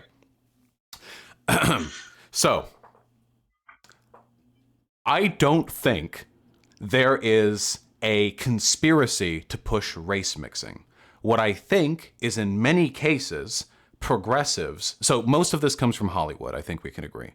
Hollywood has a lot of progressive people that work there. Media and entertainment has always been a fairly progressive outlet, pretty much as long as these genres have existed. Even court jesters would make fun of the king. They were the only people who could get away with it, you know? And for that reason, they probably have a personal incentive to try to compensate for what they perceive to be broader systemic racism in this country. So most of America is still pretty fucking racist, you know? Most of America is still pretty locked into an old way of thinking here. And if we're talking about Hollywood, like, hey, you know, we're making these movies, we're making these characters, maybe it's a black guy and a white girl or vice versa or whatever. I don't think this is necessarily a harmful thing because I don't see any effort being made to discriminate or demonize like white couples. And I don't think that anyone is made to feel ashamed for being like white or having like a white partner or anything. Maybe in like the most obnoxious, hyper woke college campus dipshit environment, like maybe these people, but they're a minority and they have no power. And I don't think they're really representative of like a broader social interest, you know? Well, I think you're downplaying it a little bit. And when I read tweets like Jesse NYC, who says, I mean, if you're a white person who says they're engaged in dismantling white supremacy, but you're forming a white family, reproducing white children that you want the best for, how is that helping and not part of the problem? There is clearly some elements of the left, and I think you could join me in criticizing them. There are people who are hostile to the very concept of white families. And even if we would disagree on whether Hollywood is one of these elements, at least can we agree that the lady with the tweet or the lady with the big sign that says dismantle the white patriarchy or stop the white family or let's combat heterosexuality, that this is obnoxious? Yeah, well, maybe they're obnoxious. I don't really form like conspiratorial bents off of like tweets, but I don't think there's anything wrong with saying stop white patriarchy. I would agree with that sentiment, I think, though I probably wouldn't phrase it that way. It sounds kind of obnoxious and preachy when phrased that way.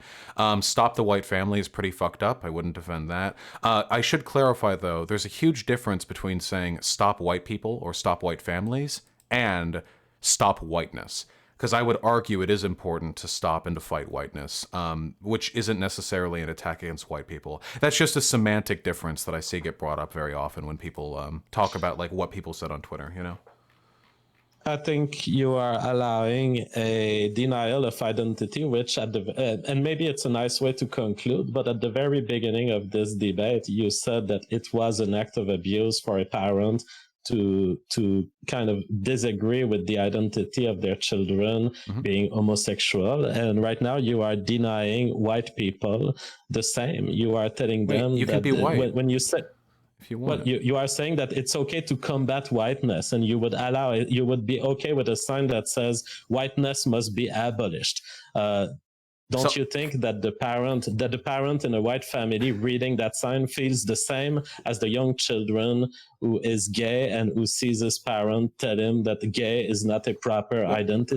the big difference is that, I mean, there are two differences here. One is that white people are majority power holders, and nobody on Earth has, like, at least nobody in the United States of America, has ever grown up feeling like shit because they're white, or if they do, that is such an incredibly small minority. Whereas I'd be willing to bet probably something like every gay person has at some point been shamed for being gay, unless you're born in fucking San Fran, like as a college prep kid or some shit. I don't know.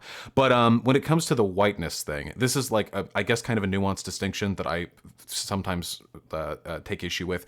It's that whiteness is an academic term in a way that I think a lot of people don't recognize. When you say abolish whiteness, we're not saying like abolish white people, hurt white people, blah blah. What we're usually saying is there's a construct, a social construct called whiteness, which is inherently exclusionary. It's what allowed initially the American settlers to discriminate against the Native Americans, to discriminate against the slaves they brought over, and then to the Irish, and then to the Italians, and then to the Polish, but then eventually they would let in the Irish, the Italians, and the Polish, and then to every other group. It's not white people, it's this overarching hierarchy of racial supremacy, and that I think is okay to oppose. But I do agree that when people just run around saying, fuck whiteness, tear down whiteness, it does look pretty bad. By the way, the same thing happens over in China. Han Chinese people, Japanese people do the same shit, and now Hindu nationalists over in India are forming the exact same like exclusionary superstructure. And if I lived in those countries, I'd be criticizing their ideas of the same. Well, it was a fascinating discussion. I think that you end on essentially an appeal to a double standard that you inject there that is typical of leftism, which is, oh, well, because they have power, it's okay. And it illustrates perfectly to me what's the problem with leftism. It's this resentment and entitlement that, okay, because they have power, we're going to allow ourselves a couple of attacks that we can do against them, but that they shouldn't do against us.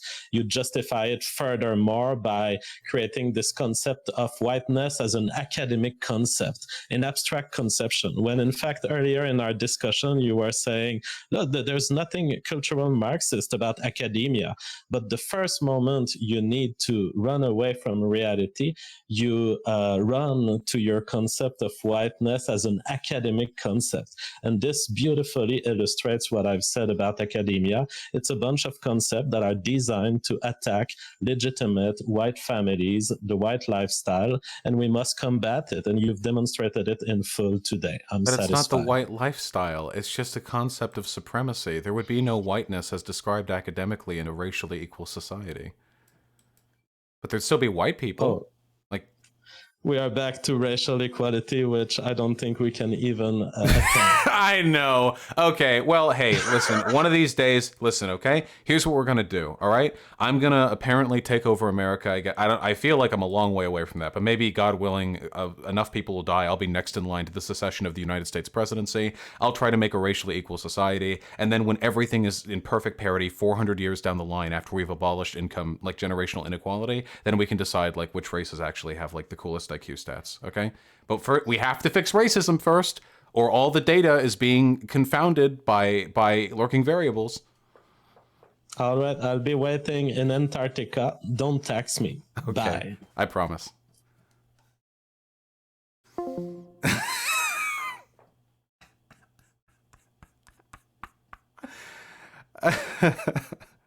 That was a ride. I'm really happy with how I did there. I feel like I was able to get him on the race shit too. I feel like I was able to hold my own in that one too. I'm really fucking glad I did that research because that's like his ace in the hole. His knowledge of like racial shit. What in the absolute fuck was that? I don't know, dude. It's pretty that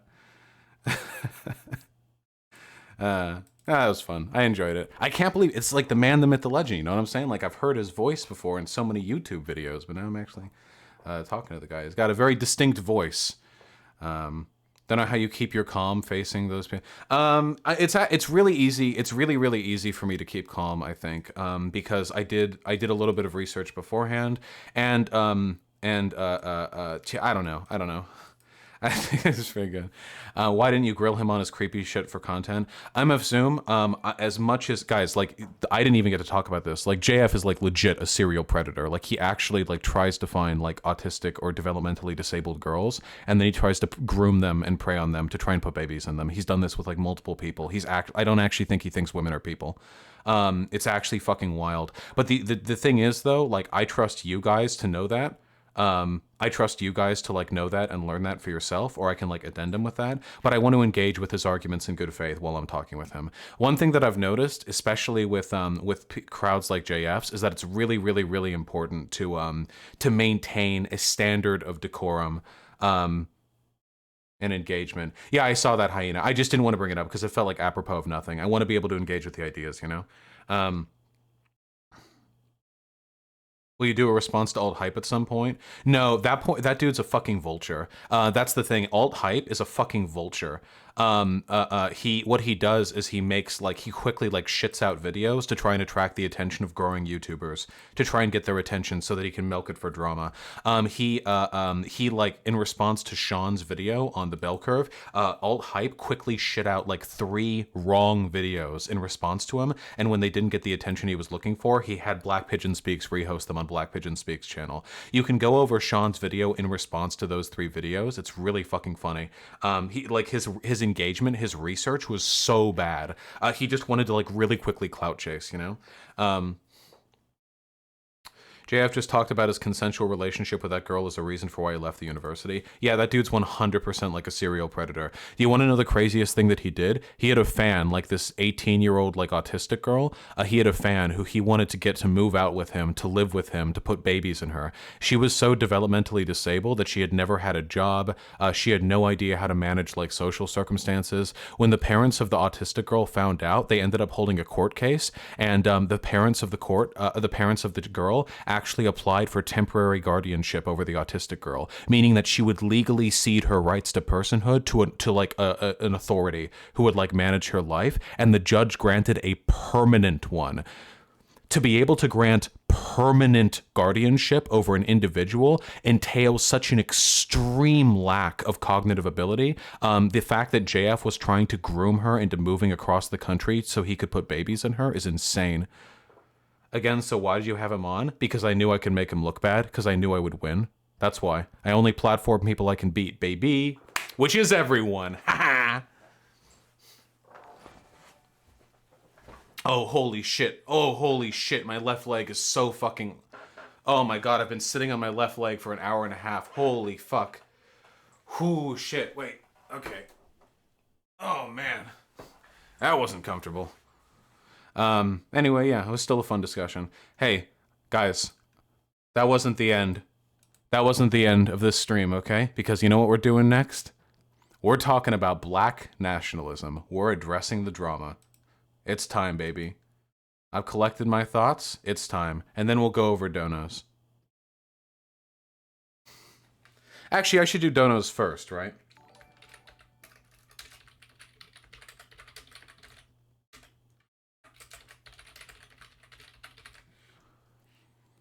I'll probably do donos first. It's been an hour and a half. I just forgot time really passes during debates. Am I going to say the N-word? Probably not. I am going to say the N-word. You know what it's going to be? It's going to be... Wait, fuck. What's an N-word that I could use in the convo that's not a racial slur? Nationalism. Nationalism! I can't believe I didn't think of that. Yeah, nationalism. Yeah, okay. Hold on. All right. Whew. Oh, by the way, I just want to say I'm really proud, okay? Just a little thing. For the first time in like 3 years, I'm under 250 pounds. Yeah, baby. We're getting there. Don't be weird about it, okay? I see all fucking fat folks cringing, okay? I was beautiful before. Celebrate the effort.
Now, if there was ever a delay to indicate I had washed my hands, that would be the one, wouldn't it? Okay, folks. Let's I love having an actual trimmed beard instead of letting it grow out for 2 months. Let me oh wait, I have to close all my race realism documents. I didn't actually need them. All this stuff that I wrote out for the alt hype a while ago, plus Destiny's shit on Nick Fuentes. Both of them are pretty helpful, I think. Plus the Wikipedia article for Kleins. Why am I being needed? What? Why am I being needed? What did I do? Oh, I have to close my race realism docs. I see. Okay, yeah. Sorry. My race realism debunking docs. My apologies. men.wikifeet.com/Vosh. I make it too easy for you guys. I've got nice feet, to be honest. But you guys can't even see it in that blurry ass photo. That's more of a dick pic. All right. Let's go through them, baby. Vosh asked JF about the Epstein money. I didn't want to, Neon Nor. Even my girlfriend linked it to me. I wanted to stay on topic. I wanted to stay good faith.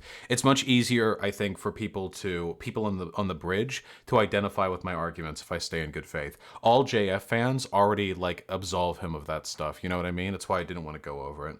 Mythology, thank you so much for the gifted tier 1 sub, and Hallelujah with the tier 2 sub. Thank you, comrade. I really appreciate that. True Somniostatic. Bone blower the turd. Very nice.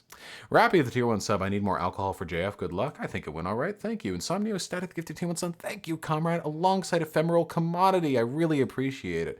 Wet Incorporated with £1. Thank you. And Mr. Grumpy Gills with the absurd $100 donation. Not even any fucking donation message text. What the fuck, Grumpy Gills? What are you doing? What are you doing, Grumpy Gills? What do you do? What are you up to? Thank you so much, comrade. I'll take this as due and just compensation for my for the JF nonsense. Thank you so much. God, I wish I could. God, I wish JF would have been more amicable. I feel like if I could have gotten him on board, I know I never could because that dude's a fucking idiot, fucking crazy dude. But I feel like if I could have been like, yeah, the word adjacent is feminine. Yeah.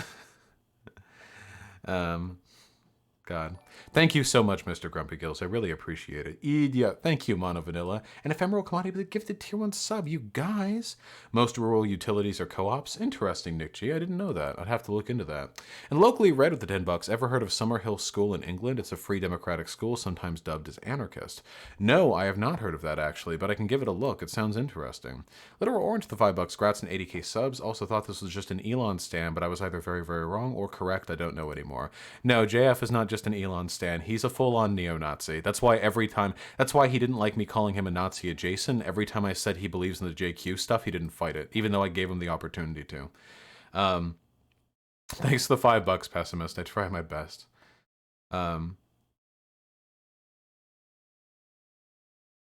Won't hold up to peer-reviewed journal standards. Look up grievance studies affair. Peer-reviewed journals can't detect fraud, especially with race studies. Yeah, the optimistic pessimist. I think I've heard that claim before, that even like reputable journals will like accept bunk data sometimes, especially on subjects like that. Except usually race realists are so bad at compiling and masking their bad data they can't even get in through those. Sometimes it happens though. Usually those articles that do get through get responses sometime in the next few years. G-Man is going to win this debate. Comrade Vosh going to come second. JF will come in dead last, maybe. Is it me? Is there something deceptively unthreatening about bigotry in a French accent? Locally read, French accents make me see red. I don't know what you're talking about. French accents are, whew, are something else. I don't know about you. Sorry, Doobity Schmoople. Maybe next time we'll ask him about JF. About Epstein, sorry. Highly recommend the True Anon podcast, one of the earliest known Epstein victims, and her story is absolutely harrowing. Noise and Noise, I can give them a watch, but did you know that the True Anon podcast called me a virgin on Twitter one time? I didn't even prompt anything from them, so I'm still a little bit salty about that. What a mean thing to do to your comrades. Jesus. Fruitless Robot, Musical Molotov, famous of the stupid. Thank you so much for the tier 1 subs, comrade. Musical Molotov. Are you happy that he interpreted your dono as a pro cultural Marxism message? I did a praxis making a nurse PPE. GoFundMe /F/ face shields for Chicago area nurse. I can't click links in my dono thing. No. Here, I'll give it a look. From Vontux.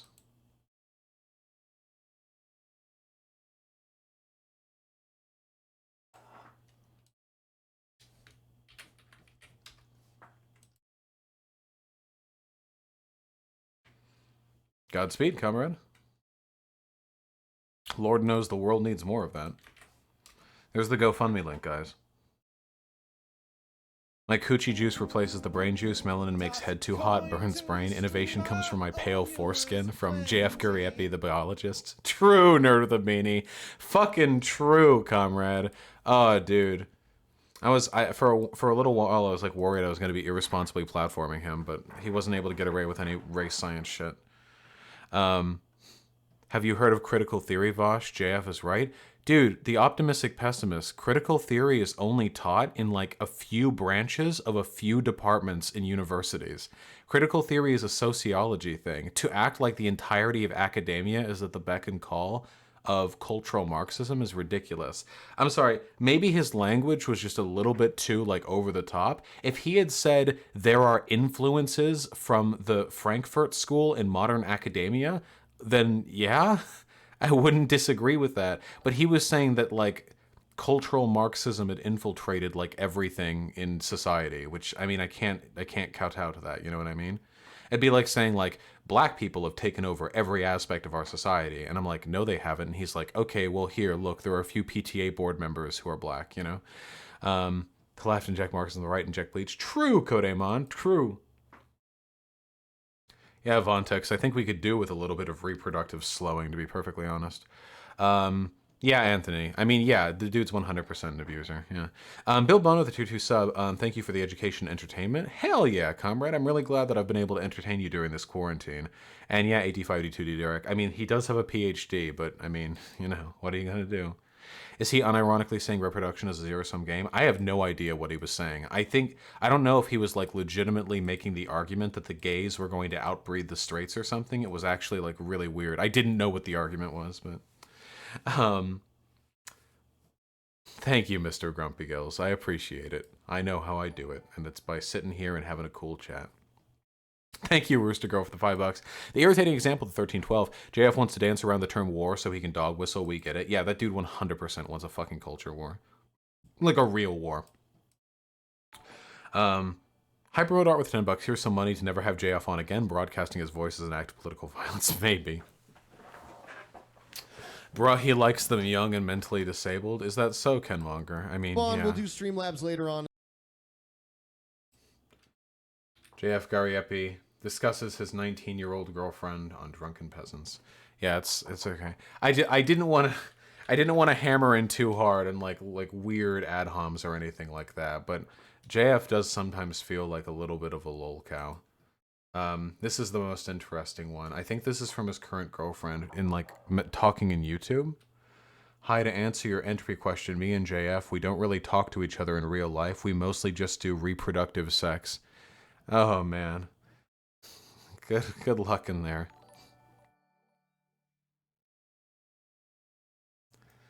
Godspeed.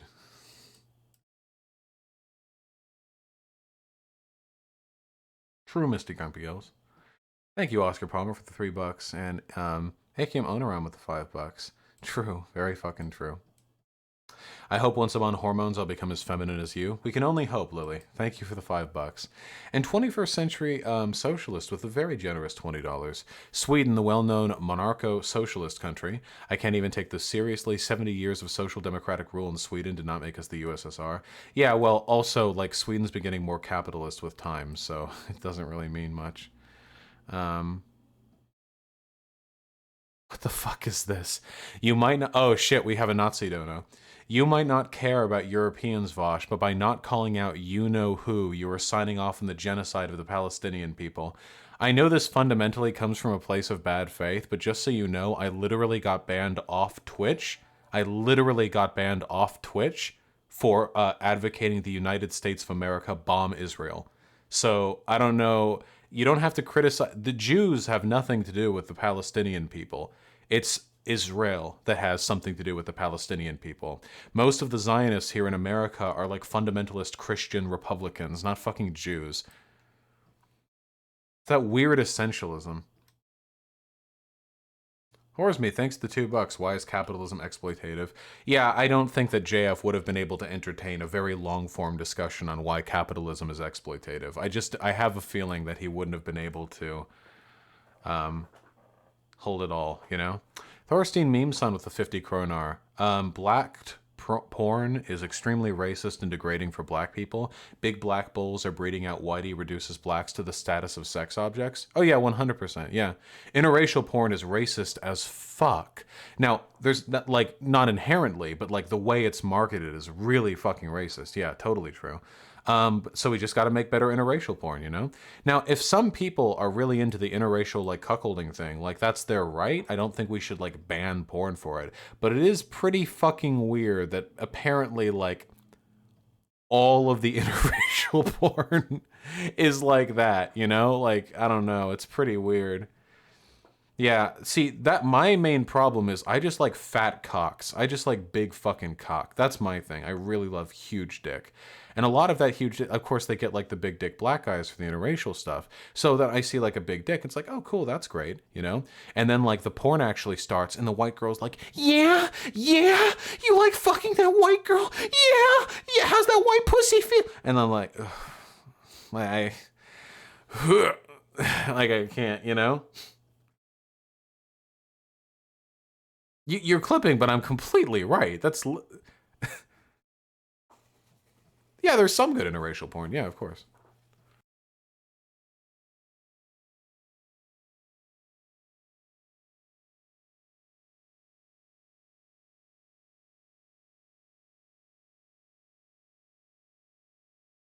All right, we're back at it. Okay.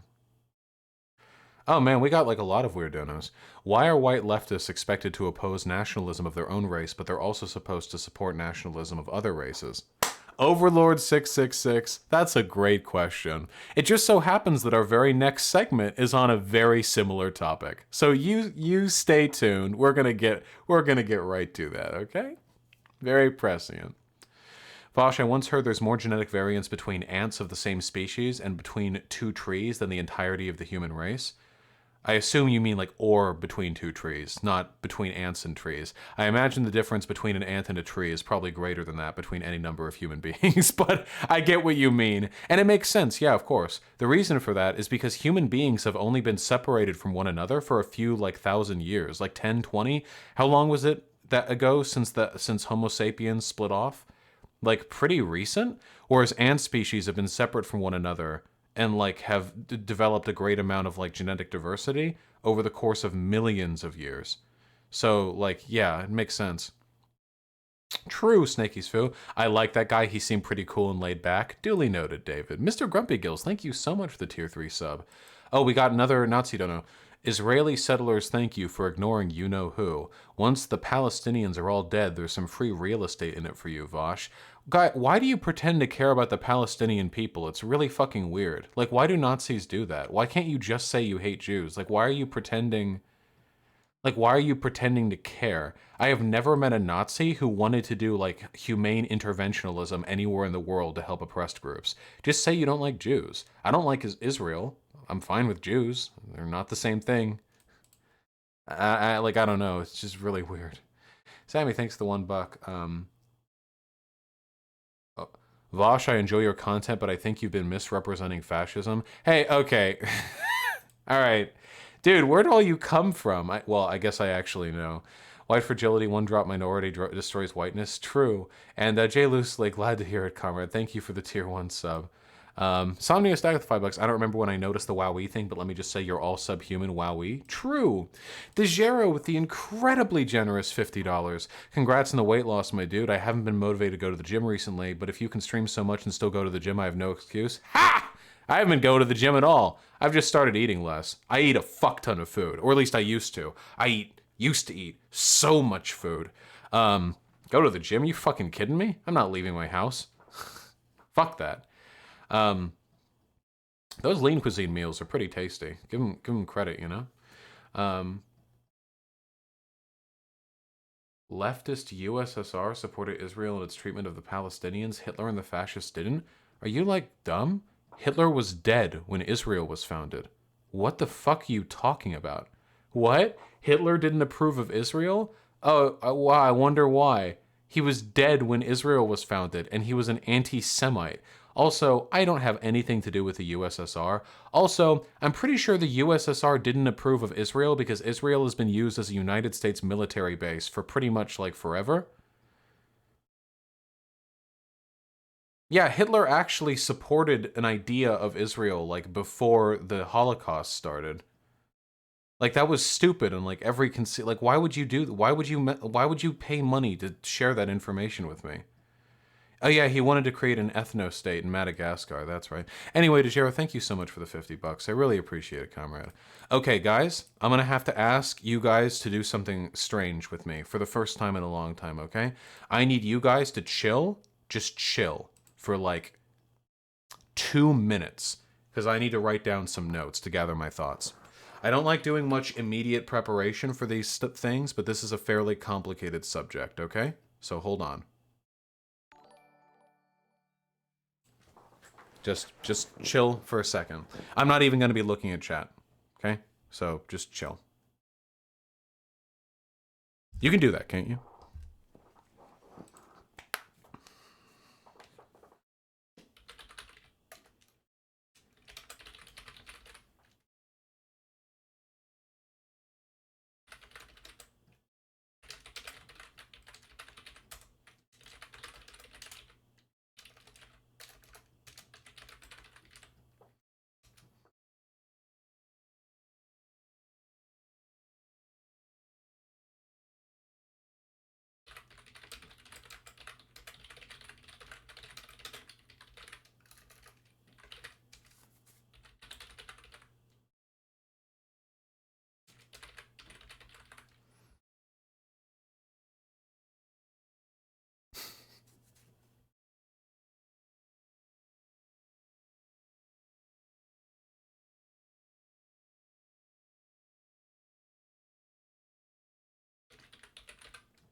Okay, now I pull up some links.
All right, we're good to go.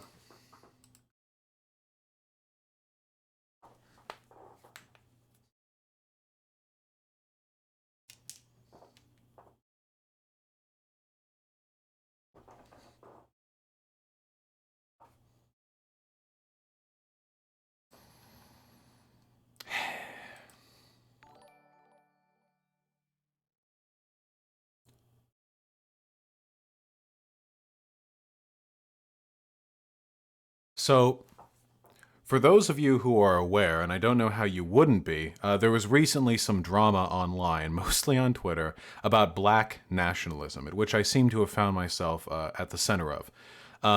It has been a very strange discourse, and I feel as though a lot of my positions have been misrepresented. So I would like to take some time to clarify those positions and refocus my initial criticisms on certain types of behavior that I think may be problematic. So I want to like right off the bat recognize that there are probably a lot of people who don't think I have a right to speak on this issue at all. That by way of my race or by way of my background, that I am precluded from being able to understand certain issues. And to those people, I say, you can go fuck yourselves.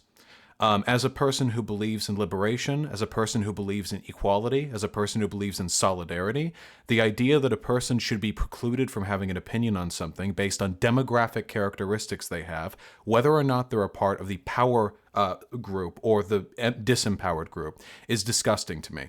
Now, do people's experiences influence their opinions? Yeah, of course. 100%. Absolutely. I was told in college, because that's kind of where I got to be left leaning, or at least more left leaning, that you shouldn't speak over minorities' voices. And that's something that I agree with to this day. I'm a cis person. If there are trans people who have had unique experiences in a community, my community or other communities, and they're telling me about those experiences, I don't think I should be able to go just like, oh, what? It's not just it's not a big deal. Whatever. Hey, come on, come on. I don't think that's right. I don't think that's good of me. But it's very important to remember the difference between don't talk over minorities when they're sharing their experiences and don't disagree with minorities. Those are not the same thing. They are not the same sentiment. One of them is beneficial and one of them is toxic. And that second sentiment, the don't criticize my minority opinion sentiment, is one that was expressed to me by none other than Blair White when I accused her of transphobia. She balked. How could I, a cisgender man, possibly accuse a trans woman of transphobia? I have heard this argument everywhere. Conservatives love to pull it because they are cynically weaponizing the worst outreaches of liberal identity politics. I don't think leftists should be in the business of excluding people's contributions to discourse on the basis of their demographic status, and for that reason, I'm going to talk about how I feel. Now, first of all, the drama started from this clip. Now, I should mind you, I'm not the entirety of the black nationalism drama online. However, I think it would be silly to say that I'm not at least a large part of it, and I've gotten a lot of harassment over the past few days. Let's take a look at what that harassment originated from. This is a 1 minute and 10-second clip from a 5.5-hour stream in which I had a conversation with a member of my own community, a woman named Dia, a black woman. Let's take a look together. Well, black nationalists basically try to push for preserving not only black cultures, which I think is important to preserve because black people. I don't give a fuck about preserving culture. What? That's exactly the same as a white ethno-nationalist argument. Wait, not finished. It's not only about that, but because for example, my culture has been almost completely eradicated from this earth. My mother's side of the family descend from Maya people. Our culture has been destroyed by conquerors. My father's side of the family nearly wiped out because of the slave trade. Have no more ethnic or cultural attachment to the West African countries. This is a very destructive thing. This is not good. Yeah. I have no problem with people enjoying their culture and having a cultural identity. If you want to say that culture does not matter, then white supremacy must disappear first before you can say culture does not matter. You can't preserve or protect culture, like, ever. I'm white. I can't protect, like, what? There's no such thing as white culture. And that's the end of the clip. So let's dissect what happened here. That clip took place after an incident on Twitter. Some of you may remember it. It was from a black, if I recall correctly, separatist who said that Anne Frank was a Karen. It got a lot of attention on Twitter, and it sparked a lot of discourse. My argument following that tweet, you guys don't remember that? It was a thing. Or it was a Becky. I'm sorry, not a Karen, a Becky. My apologies. Pardon me for misusing the language. The essential argument from that Twitter user was that he said both. Oh, a Karen and a Becky. The essential argument from that Twitter user is that white folk pay so much attention to this one little girl, they don't give a fuck about the rest of us, whatever, just this stupid little Jew girl, basically. That was basically the argument. That person wasn't shitposting. They are an anti-Semite and a horrible human being. There are horrible human beings of all skin color, it turns out. And I remember talking about that with my community because what I was realizing was a lot of left-leaning people don't know how to criticize that behavior. This is something I've talked about in the past. I've said I don't like it when lefties constantly make Mayo side jokes. It's really weird. Not only from an optics perspective. I mean, if you make it with your friends, that's fine, I guess. But like from an internal perspective, like it seems weird that we're deriving so much collective solidarity and so much entertainment from what is essentially like jokingly impugning a race of people.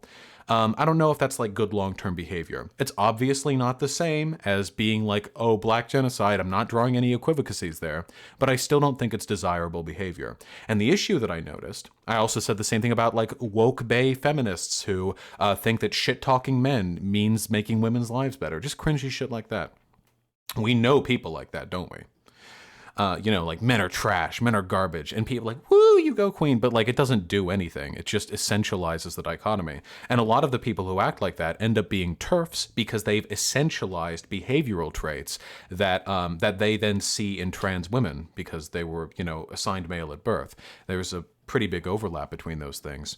So anyway, I noticed that the left wasn't doing a very good job identifying and calling out these, let's be real, black racists, like the person who called who called Anne Frank like a Karen or a Becky or whatever.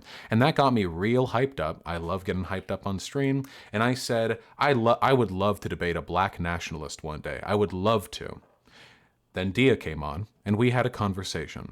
We spent the entire conversation talking past one another, because I was under the impression I would be talking to a black ethno-nationalist. That is what I thought of when I heard the term black nationalist, black ethno-nationalist, as in leave America, make an ethno-state, presumably in Africa, I assume. That's what a lot of them seem to say. I don't like black separatists very much. But when Dia came on, she said that she was not a black separatist, but a black nationalist, which actually means empowering, emboldening black people within America or within whatever country to endow them with rights, to give them this insulation from the economic instability and the pressures of white society. Essentially, to give them that kick, that oomph in America. And I agree with that. Fuck yeah. White America has done some real dumb shit to black folk. Absolutely, yeah. But the thing is, I didn't know that was the definition of black nationalism for some people, which it seems to be after looking it up afterwards. So during the conversation, I was under the impression that she was dog whistling, that she was a black separatist, an ethno-nationalist, but she was cloaking it in language that made it difficult to ascertain her actual beliefs. I deal with a lot of dog whistlers in my job, a lot of dog whistlers. So I was suspicious. But at the end of the conversation with this woman, I said, if black nationalism is as you describe it to be, I agree with it. I don't think I disagree with you on a single thing. This disagreement over culture was when I thought she was dog whistling. When she said she wanted to protect her culture, I thought she meant protect her culture from the ebbs and flows of time. Like, protect your culture ad infinitum into the future, which nobody can do. And in doing so, you usually engage in ethnically exclusionary behavior, which I condemn. What she was talking about was protecting it from the ravages of an oppressive society, which I do agree with, but I didn't know that at the time. Anyway, this isn't really a fundamental change of mind on my part, just a semantic change. Now I recognize black nationalism doesn't mean what I initially thought it to mean. Great. But I acknowledge that in this conversation a while ago. And since that conversation, I have been bombarded with people on Twitter who think very little of my positions, who have seen nothing but that one out-of-context clip, who didn't watch the entire thing. Can I blame them for that? No. I can't expect everyone who gets upset by a clip to go back and watch an hour-long conversation, but it is nonetheless frustrating for me. So I want to make something perfectly clear before I get to the spicy part of this discussion. Black nationalism, as I just described it, is a valuable thing. It is important for black people to foster inter-community dependence and broader independence within our country. The reason for this is because even if we are working in solidarity with black people to achieve racial parity in our country, that doesn't mean that in the meantime, black people aren't going to be subjected to unique external pressures that they need to engage in defensive mechanisms in order to prevent being, hurt by, essentially. That is the issue. Black power is something that I have been a fan of for my entire leftist career, my entire leftist life. Do you in chat know what got me into leftism? The specific activist or perhaps movement that got me into leftism? I know at least some of you are going to remember. It was the Black Panther Party. I loved the Black Panther Party. I still do. Still love the Black Panther Party. I loved him. I loved Fred Hampton. What a legend. What a fucking legend. Fred Hampton. If you haven't read up on the Black Panther Party, I strongly encourage you to do so. The Black Panther Party is everything that I love to see in an anti-racist movement. They were strong. They were capable. They were willing to do what it took, which is the reason why the FBI did everything they could to kill and, disempower their leaders, because they were really dangerous. They were strong, independent black militias who didn't need no whites, except they worked together with non-racists of other races as well. That was the thing that made them so special. In Fred Hampton's words, we're not going to fight racism with black... Actually, I don't want to misquote him.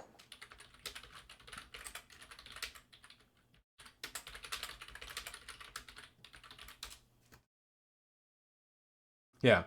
We're going to fight racism not with racism. We're going to fight racism with solidarity. We're not going to fight capitalism with black capitalism, but we're going to fight it with socialism. We've stood up and said we're not going to fight reactionary pigs and reactionary state attorneys like this and reactionary state attorneys like Hanrahan with any other reactions on our part. We're going to fight their reactions with all us people getting together and having an international proletarian revolution.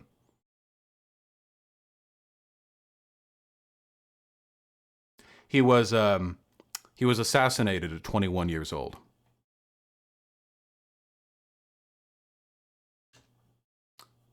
By the Chicago police. 5 years younger than me. I have a huge amount of respect for Fred Hampton. It would be impossible for me not to. All the stuff that he did. And the true power of his movement was that he believed in solidarity. Because there have been other black movements in this country that, and I would argue, from the perspective at least of my own, did not do so good of a job. We're going to talk about those soon. So what position do we find ourselves in now? I have been clipped, more or less out of context on Twitter, but okay, I'm not going to be too salty about it. And a bunch of folk are mad at me. Well, what's the conversation we're going to have with this? What's the conversation those other people want to have? That's what I'm interested in. That's what I'm curious about. How do we resolve this problem? Now, in my mind, because I know there are lefties who have problems with racism, certainly not something absent in our movement. In my mind, what we could do here, the effort to be made here, since this clip, let's be real here, only really showed me saying I don't intrinsically care about defending culture, I would probably try to message me in good faith or say like, hey, you know, cultural defense is really important because it allows us to like safeguard our, you know, our people against outside or foreign influence or whatever, or racism, something like that. Or if people want to get angry at me, they could say stuff like, you know, this is really fucking stupid. This fucking white guy saying our culture doesn't matter. We've died for our culture. Something like that. Like, okay.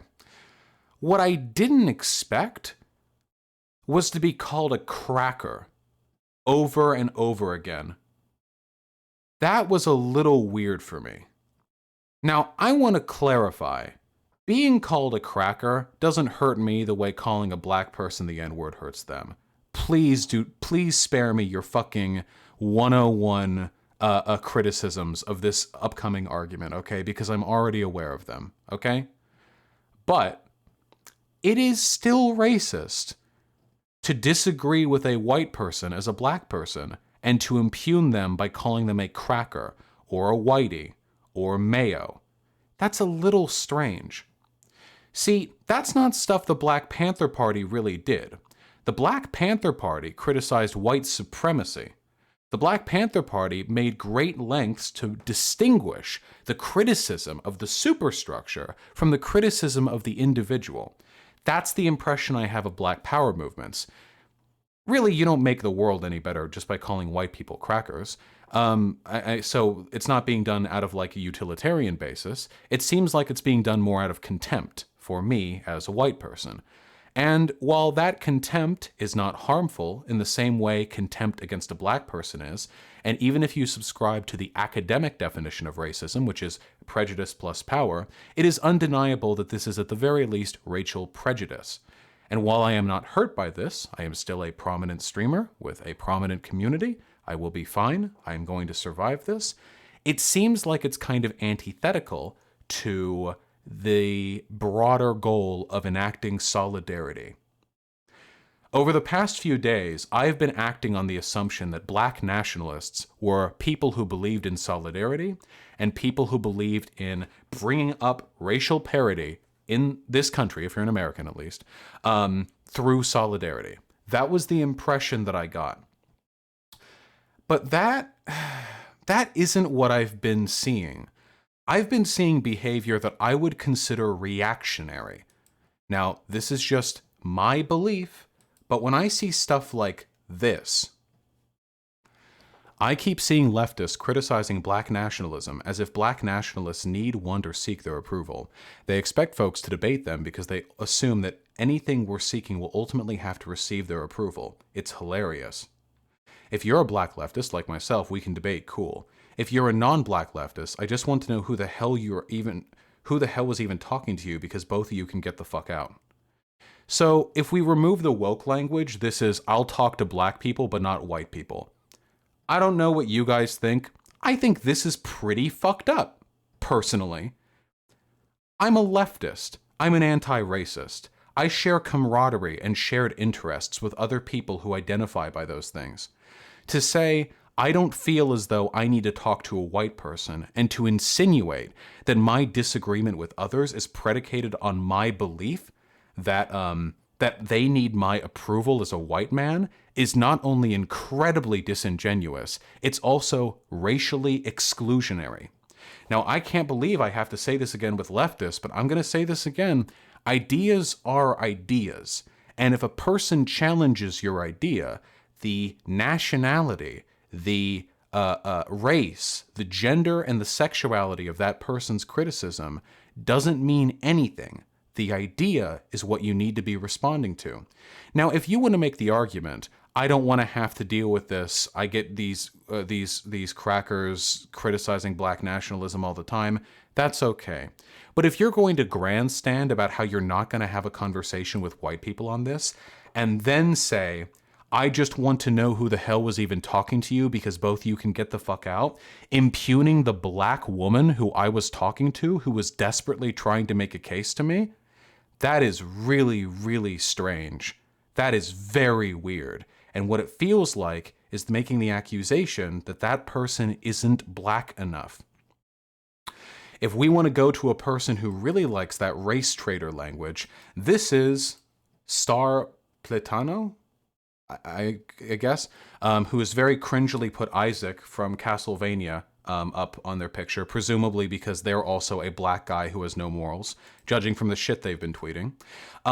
This person was one of the people who initially brought attention to, I can actually find it much faster.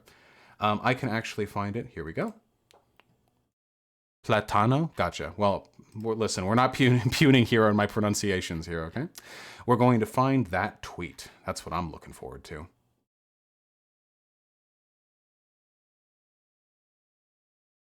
Here we go. So this is in response to this clip. I'm sorry, but if you're spending your time pleading your humanity to brain-poisoned crackers right now, then what happens next is as much on you as it is on them. This feels to me like calling her a race traitor. Now, there are charitable interpretations of this, but Cormentine, who is the Twitch name of this person, I knew of beforehand because they had a discussion with Destiny over the Grand N-word saga. Cormentine made the argument that Destiny was white and therefore couldn't make those arguments. Relevant, a black man, stepped up and said, hey, I agree with Destiny, to which Cormentine said, then maybe you should spend some more time with your brothers. You're not black enough to talk about this. That is the person who we are currently talking about. By the way, arrested for domestic abuse before, so the tough guy shit that carries over in person as well. He was incredibly disingenuous in his online conversation. If you're interested, regardless of your opinions on Destiny and on Destiny's N-word saga, I encourage you to look at the discussion that he had with Cormentine, and I want you to ask yourself if Cormentine was acting in good faith. Not whether or not Cormentine was right, but whether or not Cormentine was acting in good faith. Vosh, no, that wasn't Cormentine, that was the other guy. No, you're thinking of King Cole, who is the other person, but no, Cormentine was the person who did the "you're not black enough." Anyway, so now I'm in a really weird position. I'm only showing you a fraction of it, but I have gotten the following messages, or had the following messages said about me very recently, over the past few days, largely from black people on Twitter. I have been called a cracker. I have been called a whitey. I have been called a mayo. I have been told that I'm an excuse to kill all white people. I have seen people actively encouraging others to form a collective Discord server so they can talk about how to best harass me. I have seen people talking about how I don't get to have an opinion on this subject because I'm white. I have seen people call me a neo-Nazi. I have seen people tell me that I am not a fan of the Black Panther parties. I have seen people tell me that I radicalize Nazis in my community against, like, black people. I have had every conceivable insult directed against me, and a lot lot of these insults are coming from deeply reactionary places. Again, I'm not going to go every single thing that I'm looking at here, but if you want to scroll through this guy's Twitter, this checkmarked 42.3K follower contributing editor of a popular magazine person on Twitter, you're going to find a lot of, at least in my opinion, really fucked up stuff. The thing that was most fucked up to me was that this person, Star Platano or whatever, again, I'm sorry, I can't pronounce other things that well. What was most fucked up to me is that I asked this guy if they wanted to debate me. Not surprisingly, he said no. He said it in a very pretentious way too. He said, "Read these books and get back to me." And he sent me a picture of 4 books, which I would bet any amount of money that he has not read himself. And one of those books was the works of Marcus Garvey. I'm going to talk about Marcus Garvey in just a moment. Now, keep in mind that this entire time I have been operating under the definition that white nationalism is, I'm sorry, not white, black nationalism. White nationalism is bad. That black nationalism, in the academic sense, when people describe themselves as one, these are people who are in favor of elevating black people in their communities, essentially. Now, I still believe the term is kind of stupid. Just listen, whether we like it or not, we all play the optics game. I asked on Twitter whether people thought black nationalism referred to self-improvement, like for the black community, or referred to ethno-nationalism, and the majority of my audience said ethno-nationalism. I'd be willing to bet a lot of people who aren't super woke lefties probably feel the same way. But that's fine. We're not talking optics game. I'm not arguing about this with other people. I'm just arguing about the premises of ethno-nationalism for black people. Because that was my initial problem, remember. I didn't like ethno-nationalists. Sometimes these people are called derivatively the Hotep types. These people tend to be avowedly anti-white. They're sometimes anti-Jewish. They don't believe in solidarity, they may or may not believe in socialism, and they usually want to move out of the country as black people to Africa. Sometimes it's they want to create their own ethno-state, sometimes it's just they want to join existing African countries and form a pan-African state. There's a lot of variety there. But I disagree fundamentally with the premises, because I, Frederick Douglass, W.E.B. Du Bois, sorry, somebody told me that's how it's pronounced, Martin Luther King Jr., Malcolm X, and Frederick Hampton, and Bobby Seale, all believed in solidarity, in racial unity, and in the academic definition of black nationalism. Every one of my black activist heroes believed in those things. And that is what I hold up to, the vision of the Black Panther Party. But I don't think that all these people who call themselves black nationalists on Twitter are black nationalists in the way that I have been told black nationalism means. I go now to the works, the life, the legend of Marcus Garvey. It's a long Wikipedia page. I'm going to sum it up for you. Marcus Garvey Jr. was a black activist and a black separatist, an anti-Semite and an open fascist who dreamed of expropriating black people from the United States of America and other colonies to Africa, where they would form a pan-African ethno-state, a fascist ethno-state. He was an anti-Semite who, after his arrest, decried the apparently Jewish courts and Jewish judge. He was fiercely opposed to race mixing, and he worked with the Ku Klux Klan because they shared an interest in racial separatism. He was actually quite an active opponent of W.E.B. Du Bois, who promoted racial integration, and who was, by all accounts, significantly more effective. He's an interesting guy, and I'm sure there are excuses for some of his beliefs. But I don't fuck with fascism, black or not. I don't give a fuck what your skin color is.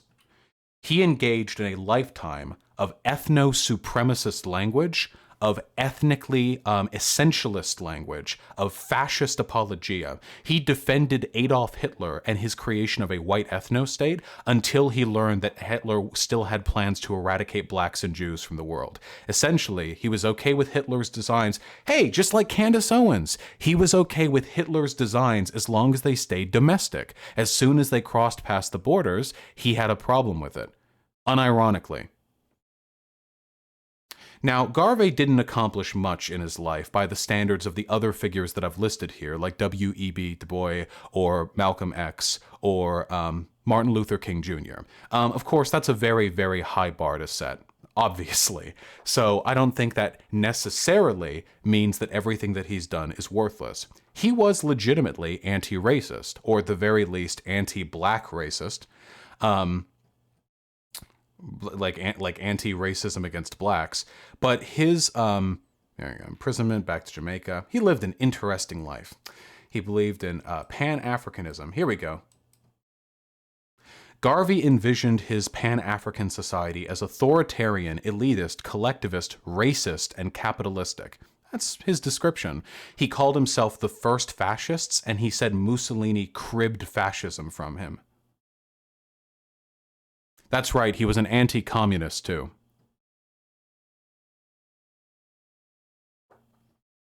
If you want to learn more, you can go look at his wiki page. Do you remember Cormentine, the black nationalist we were just talking about? He said his vision of black nationalism came from Garvey. He said it in a tweet. I'm not going to look it up, but you can Google it if you want. My vision of black nationalism came from Garvey. Now, I want you guys to really think. Is this person operating under the same definition of black nationalism that people have been telling me to subscribe to? Where it means the liberation of black people, the empowerment of their communities? Or do you think it might mean something else to him? And something else to all the fuckers across Twitter who've been calling me a cracker and saying this is why we can't work with white people?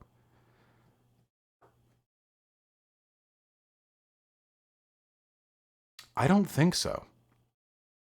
And this is the fucking problem that I had. I love anti-racism. I love empowering racial minority communities. Oh, here we go. This is the one where he advocated, yeah. Here's him advocating the selected writings and speeches of Marcus Garvey. But I don't see, there was a tweet he said where he specifically said, like, my vision of black nationalism came from Garvey. Here.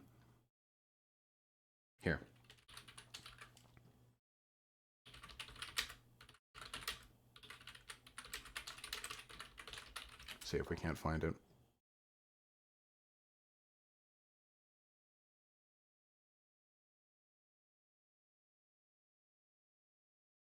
I don't want to waste too much time. You all can look it up if you want. I don't think he would have deleted that tweet, though. There are a lot of them? Oh, really?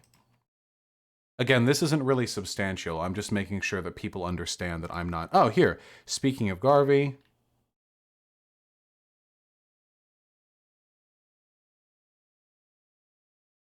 Via Garvey's writings, I am not worthy, Lamau. Garvey is perhaps black history's most famous accidental plan socialism theory and activist. Actively anti-communist, actively fascist. Garvey.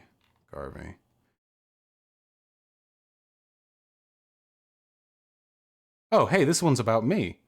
His fans have been relaying to me the names he's been calling me for the last couple of hours, and that they are furiously digging through the Wikipedia entries to prove Garvey's fascism. Doesn't seem likely, and at any point, the whole point is that I don't take him seriously. Standing him for a long time, and then when other people actually look this guy's history up, oh, it's a joke, even though I literally recommended you read a book from him.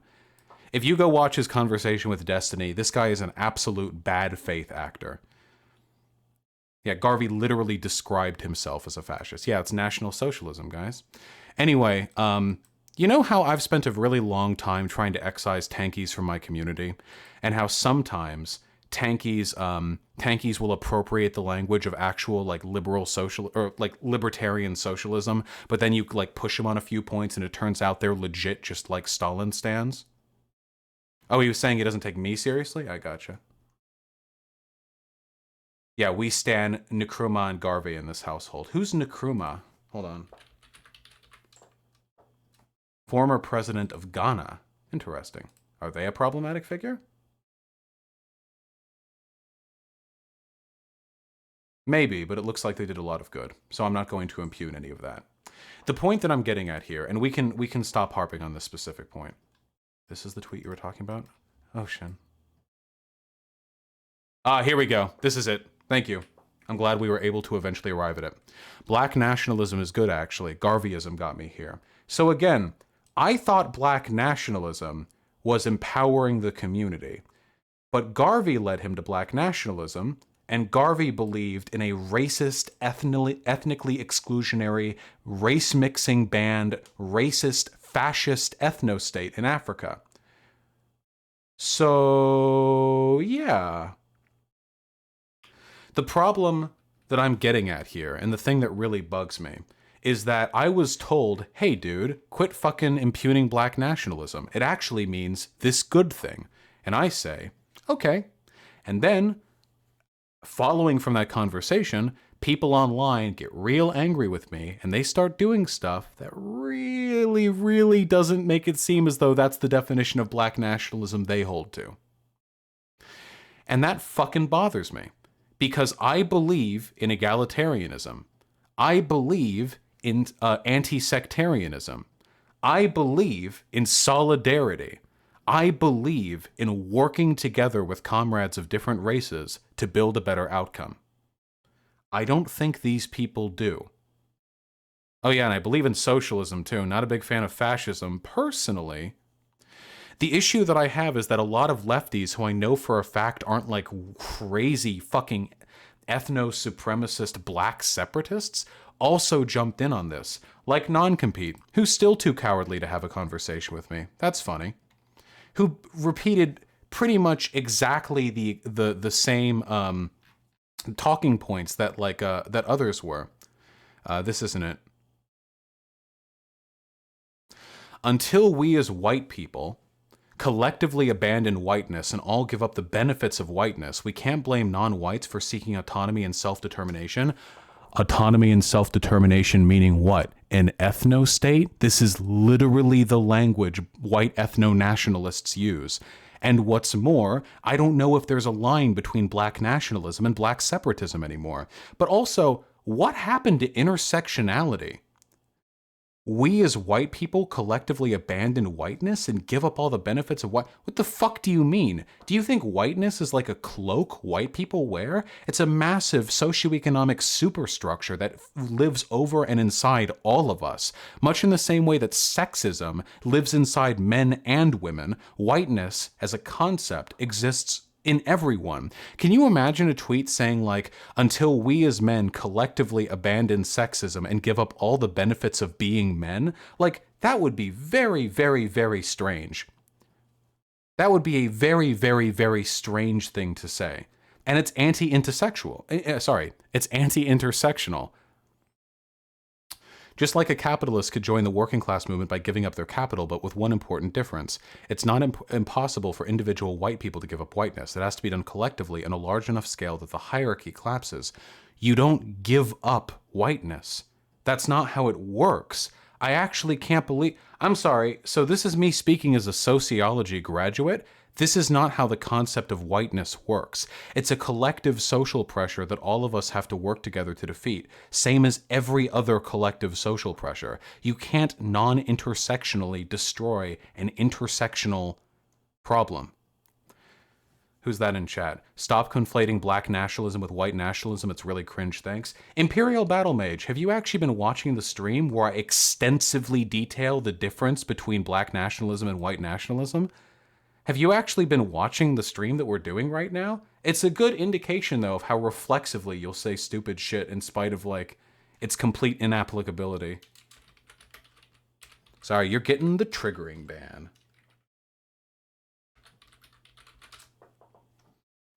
So anyway.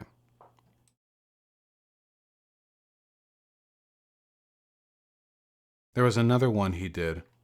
I see folks backpedaling and suddenly speed Googling black nationalism to retcon arguments like, hey, all we ever said was we're opposed to a Garveyism. That's right, Garveyism and black supremacism. I don't know if he's referring to other people, but in the literal first debate that I had with Dia, the person in my community, I said that everything she described to be a part of black nationalism was totally fine by me.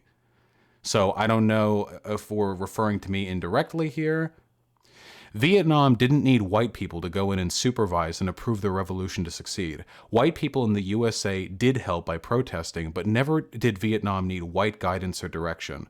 Trust black/indigenous people to manage their own liberation struggle. What the fuck does this mean? Trust black/indigenous people to manage their own. So if you're white and you have a moral disagreement with something, what if it's a black separatist who believes in preventing race mixing because they're like fucking up the black DNA? Do I get to criticize that? American Johnson has always come across as a tanky to me, but I don't think this has anything to do with tankyism. I think that he's just a spineless cunt, personally.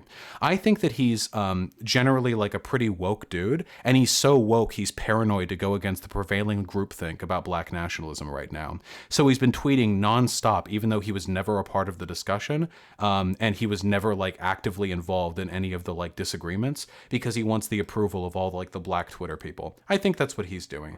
I think that he's like, yeah, kind of fucking spineless, personally. I am actually woke, because at the end of all this ambiguity, I'd like to call for one simple thing. Don't advocate for ethno-states. That's it. No ethno-states, no racial essentialism, no anti-race mixing, no black separatism. You seriously want fucking 40 million black people in America to leave the fucking country and go join some random part of... Do you have any fucking idea how stupid that sounds? Black separatism didn't work back during the slave days with fucking Liberia. You think it's going to work today? You think a fucking hardworking black family with 3 kids is going to uproot themselves, is going to stop living in LA so they can go live in fucking Africa on the obsequious hope that maybe the absence of black people is going to make America less racist? Do you really want to turn America into a fucking ethno-state for real? Not a little de facto preferential one, but an actual, real demographic ethno-state? I guess that's why Garvey worked with the KKK, huh? Seems like you folk have a lot of ideas in common. Real strange. I'm here with the Black Panther Party, which didn't fight racism with racism, which didn't fight nationalism with nationalism, which didn't fight supremacy with supremacy, which didn't fight capitalism with capitalism, who had strong principles, core beliefs that they believed in so strongly that many of them took it to their fucking deaths. That's what I side with. And you know what I think a lot of you side with, honestly?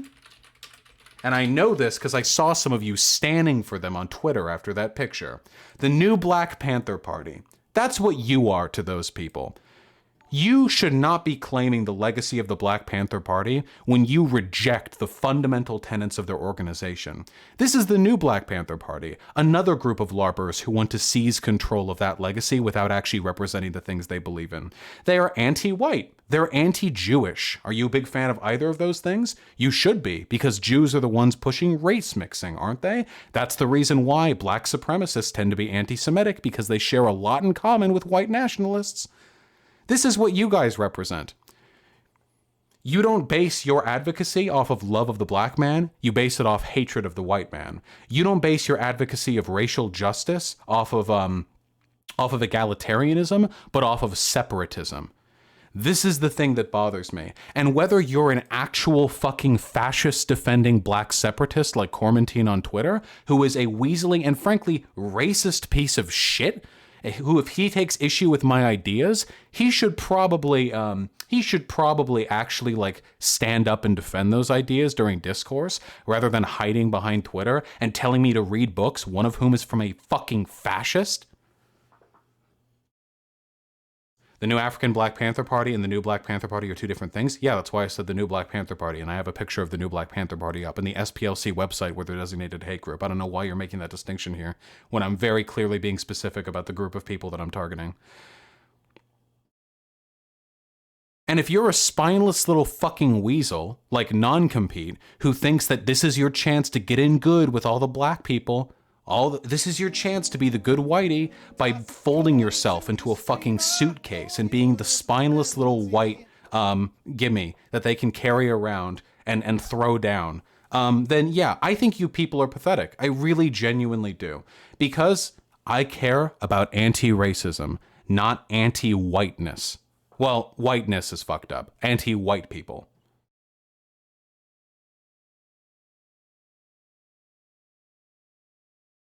Yeah, Kat Black did the exact same shit. That she would trust, like, Candace Owens. That I think she said, like, yeah.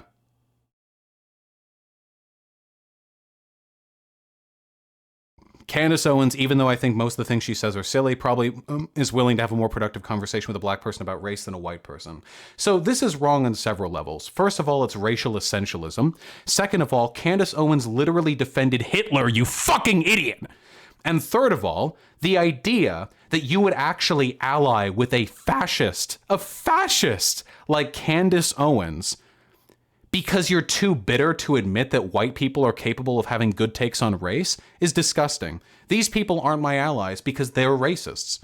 People like Kat Black, people like Non-Compete, people like Cormentine, you're anti-white and you're anti-black because your variant of black liberation is antithetical to everything that real black activists have worked for the entirety of this country, and you lead them to doom. You're a bunch of fucking LARPers, my dude. You want to walk around wearing bandanas, talking about how you want to fucking hate Whitey and how Whitey can never understand, but you're never actually going to do anything, because solidarity is and always has been the basis of all liberation. Always, across the world, no matter what. Liberation does it. Every time.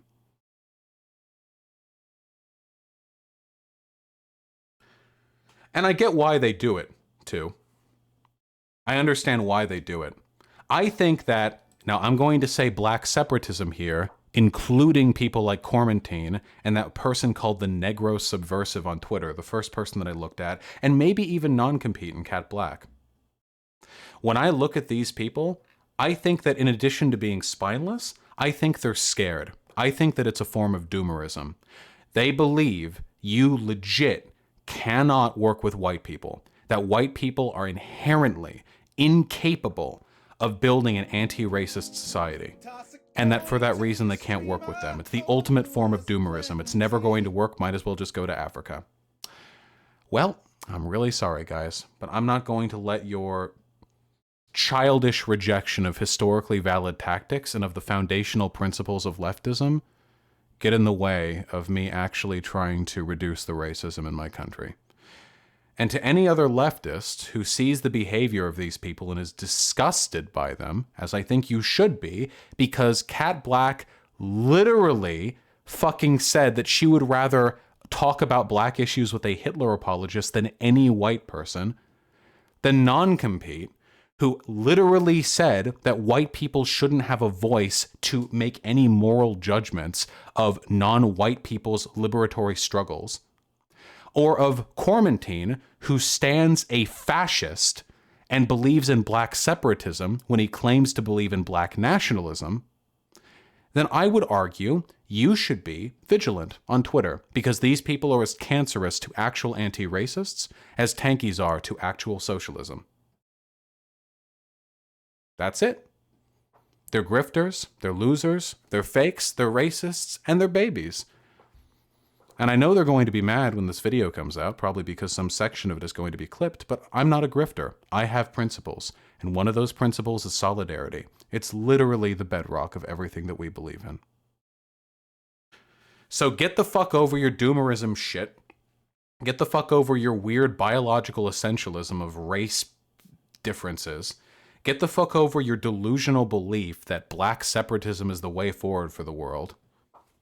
And join me in upholding the legacy of the Black Panther Party, of Malcolm X, of Frederick Douglass, of W.E.B. Du Bois, of Fred Hampton who actually give a shit and who actually did good things.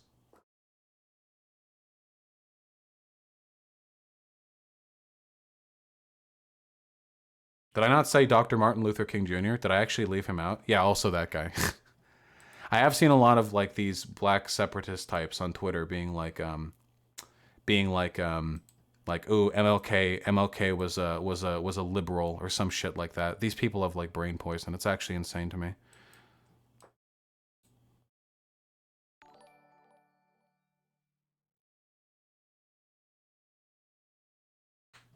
Sorry to interrupt. I just want to make sure you're not wrong. Is this the quote you had in mind that I believe you earlier mistakenly attributed to Quarantine, or was it somebody else? Here, we'll give it a listen. Fucking at the mouth. What do you wanna fucking? What do you want to add to this conversation? Irrelevant. I guess Cole James Cash is getting twisted over the fact that Destiny is white and approves of people saying it in private. So I guess I'm fine with people saying it in private. What you got to say? I'm black. I don't know if you know.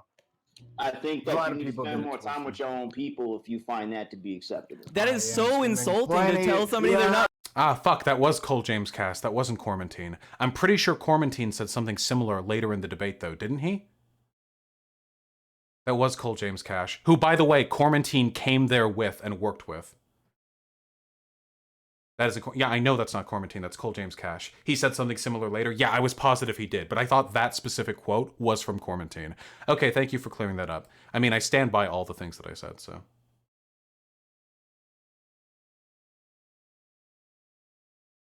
Let's not do guilt by association, though. Yeah, I'm gonna do guilt by association, motherfucker. If you come on there, onto a podcast, you lie about why you're there, you lie every single time you open your mouth, and you come there with someone else, you lie that and say you didn't plan on talking about the N-word subject, but beforehand there are DMs of you saying you were getting hyped to talk about the N-word subject together, yeah, I'm gonna impugn you for the people you fucking come with, yeah. If I showed up to a podcast with a white nationalist, and we were like memeing beforehand, like, oh dude, we're totally gonna have a great time with the immigration argument, then the white nationalist does white nationalist shit, yeah, I don't know. I feel like that'd probably be okay to bring me in on that a little bit. Probably okay to impugn me very slightly. Yeah, I'm totally okay with that. They had to ban Cole James Cash from calling into Michael Brooks' show for doing shit like that. Yeah, just the issue is...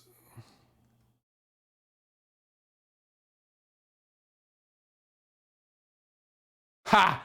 Oh no! Is Vermin Supreme joining the fuck Vosh pill? Oh no, he totally is, isn't he? Hold on, that person banned my or blocked my account. I have to look at this in my alt.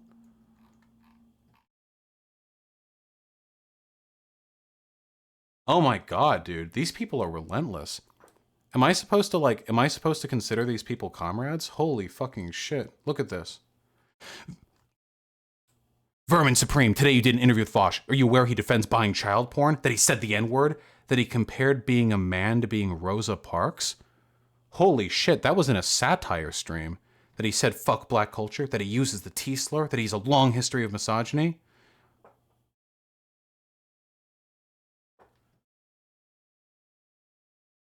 This is what I get, by the way, guys. Like, if you ever wonder why I'm antagonistic to these people are literally fucking insane. They have no moral principles except, like, enacting outrage against, like, people they dislike.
All right, there you go.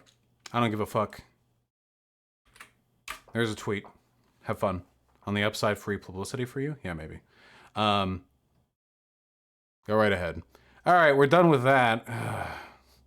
The child porn shit is always taken out of context. Yeah, it's always the Nazis and the woke scolds are the ones that that hyper obsess over this. It's super fucking obnoxious. The Nazis, the tankies, and the woke scolds. But then again, was there ever a difference? Was there ever a difference between tankies and Nazis? The question continues.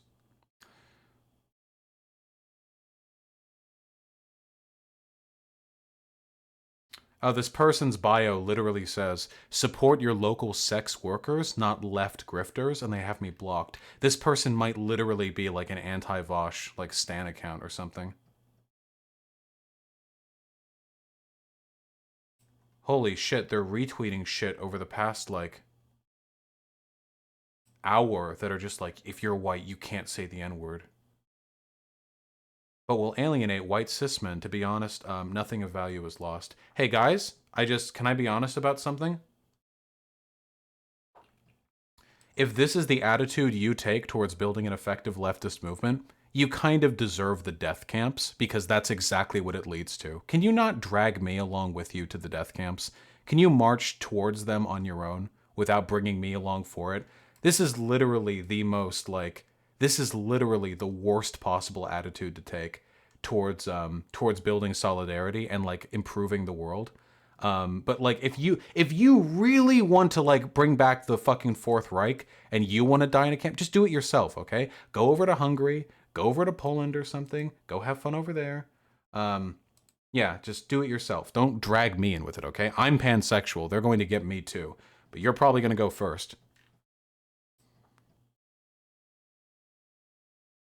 I hate the neat emote. I can't tell you guys how much I hate the neat emote. Scroll down, it's all whining about you and Contra. I don't want to give them too much attention.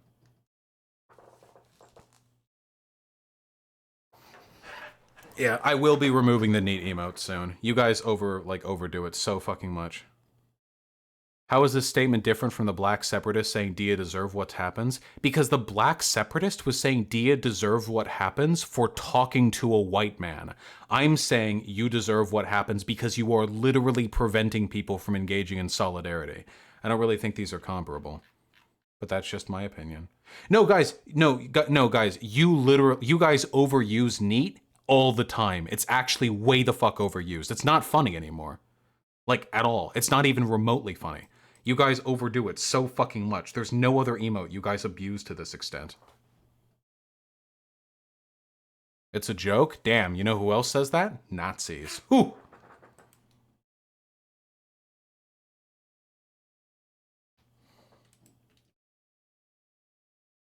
You don't miss. Hold on. Revan with $5. What do you think of the defense that you're a journalist and not a streamer for not coming on stream and defending your Twitter snipes? I'm not sure what you mean. Like, they're a journalist and not a streamer? I don't really know what you mean. You can be a streamer and not want to, like, debate someone. Just makes you a beta! What do you think about the Tamil Tigers? I don't know anything about them, comrade Live Laugh Love, or Live Love Laugh, but I appreciate the donation. John Hamlin, $5. Why do you think JF's harassment invalidates his scientific reputability? I get that he got booted, but why does it make him scientifically unreliable? Because he's a lunatic. Did you hear how he was talking with me? I own JF on a racial talking point. He's literally a PhD biologist. He's not a reliable source of information. The dude's crazy. Like, yeah. He misframes and lies about everything in his life. He's an unstable person. I think that generally, like, precludes one from viability, you know? Otherwise, like, you could never ever take away somebody's, like, reputation of expertise, like, under any circumstances, you know? Thank you, Daniel Rathburn. And Zeradanis, thank you so much for the tier 1 sub. Hi, Vosh, what's your opinion of Christy Winters and Kevin Logan? Well, Mr. Percy's, first of all, thanks for the $10, and second of all, I think they are very unimpressive people, and they're too scared to talk to me, just like everyone else who snipes me on Twitter. But they're also irrelevant, so it's okay. They're like the worst people. They really, really, really genuinely are. But what are you going to do? Nitric Bassist with the incredibly generous Tier 4 sub. Thank you very much, comrade. Everyone needs to do some Step 1 praxis today. I don't know what Step 1 praxis means. Does Step 1 praxis mean going on Twitter and making sure that people who call themselves anti-racists in your community aren't actually super top secret mega racists who just hate white people and fuck, and they want to like ruin all like black social parity progress by moving everyone to Africa? Maybe. Hostel boy, we're not having a fucking vegan emoji. That would be letting them win. But if you want, you can email me. No guarantees. Maria Tochi, thank you very much for the tier 1 sub, comrade. And likewise, Whiskey Tango Foxtrot, thank you. Vosh, will you promise to be such a cock tease and release the short fat otaku video during the next politics stream? Yeah, I will. I will. Maybe. Killer Dude 8015 with the $25. Thank you, comrade. Love you, man. Keep doing your John. My job? Yeah, sure. I love doing my job. It's very fun for me. It's a little stressful at times, especially when I feel like saying very basic things like we should engage in solidarity are going to get me canceled by like the fucking woke as shit like racist crowd. Oh, also, somebody earlier said that I tweeted out support for the new Black Panther Party because they're like showcasing in like a response to the Ahmaud Arbery case. But as soon as I realized they were new Black Panther Party, I deleted the tweet and criticized them in the next one. Yeah, because fuck those people. They're anti-Semites. They're just black Nazis. Like, you know. Any update on Paul's ego coming on? Some point in the near future, comrade. Thank you. And love you too, little gecko. Thank you. What do I think about J-Reg? Well, unpronounceable name with the 10 euros. I think that J-Reg does amusing comedy, but as satire it fails utterly because there's no clear direction as to what exactly is being made fun of, which means it's not very good social commentary, you know? Thank you, Alexandra Iltanen. Cody Austin with $5. Hey, Vosh, had my first live debate last night. I wasn't super happy with it. The guy was dodgy on points and meandered a lot. Better luck next time, I guess. Yeah, nobody starts out good at it. Like, literally nobody starts out good at debating. It's very, very, very difficult to do live debate. Can you make sense of this tweet? Just wait until they find out about the incompatibilities between Garveyism and black socialism. It'll blow their oxygen-deprived brains out their welded-to-seat fabric assholes to know dialecticism and heterodoxies exist within the black philosophical canon. Regardless of race, I think that somebody who types like this deserves to be bullied, or at least deserved to be bullied more when they were younger. Like, I don't think the meaning is even relevant. The meaning is that he wanted to type out words. I think this is probably an endorsement of bullying. Nobody should type like that. I literally have email correspondences with PhD philosophers. Nobody fucking types like that. You're just doing it to try and sound smart. Gorthalax, Magic, and Beta Optics. Thank you so fucking much for the tier 1 subs. And agreed Beta Optics. Yeah, IQ doesn't really mean shit when determining general intelligence. Hobbit with the $10, even though you called me a weeb for asking about Final Fantasy VII. I forgive you, Hobbit. With your $10, I forgive you, okay? I no longer will call you a weeb. Unless you do something again to remind me. Stop lying, Vosh. Leftist USSR supported Israel in the treatment of the Palestinians. Oh, wait, this was the earlier dono, okay. Albin Turnlin Larson with the 20 kroner. This discussion was so awful, almost unwatchable. I thought the discussion with JF was pretty watchable. I thought I kept it entertaining. I thought it was fun. Michelangelo, Vosh, what are your weight loss secrets? Literally just eat less calories than your body burns the energy of. That's it. His accent kills it. I kind of like his accent. That's it. That's the secret to losing weight. Just eat less than your body burns. So you can burn more or eat less. That's the rule. Thank you, Shadows Earth, the gifted tier 1 sub. Sake Tanuki with the $10. I like your content, but I think you've been underrepresenting the efficacy of Passadism. There are no oppressed people if there are no people. That is very true. Yeah, if we want to go full fucking, like omnicidal with it, then yeah, it is true. Antinatalism might bring about the most ethical outcomes in the long run. Perhaps, Tother T3. And Baked Soup with the $15. Thank you. Pork chop nationalism versus liberational nationalism, or a declaration of sovereignty of a colonized people against a hegemonic occupier is the BPP distinction. Oh man, I didn't talk about this during the main video. I fucking should have. God damn it, I forgot to write it down. But that's the That's the main fucking distinction, okay?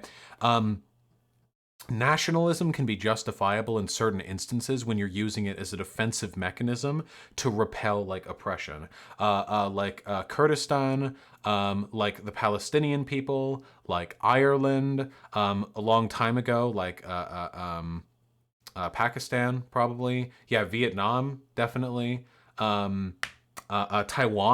I mean, you know, in its own strange little way. Yeah. The main issue is that this can go really bad as well if you end up winning. You know, because Israel was the exact same thing. Israel was formed as a Jewish state because they were oppressed all around the world, and now they're the oppressed. Like it can always turn bad. You know, the trick is like you have to turn the off switch. You have to hit the switch before it gets too bad. Okay.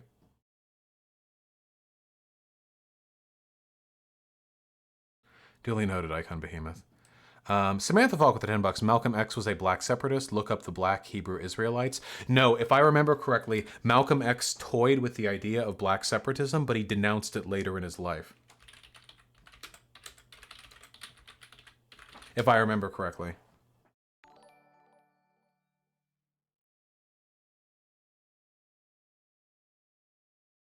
A lot of Twitter people are just CIA. Yeah.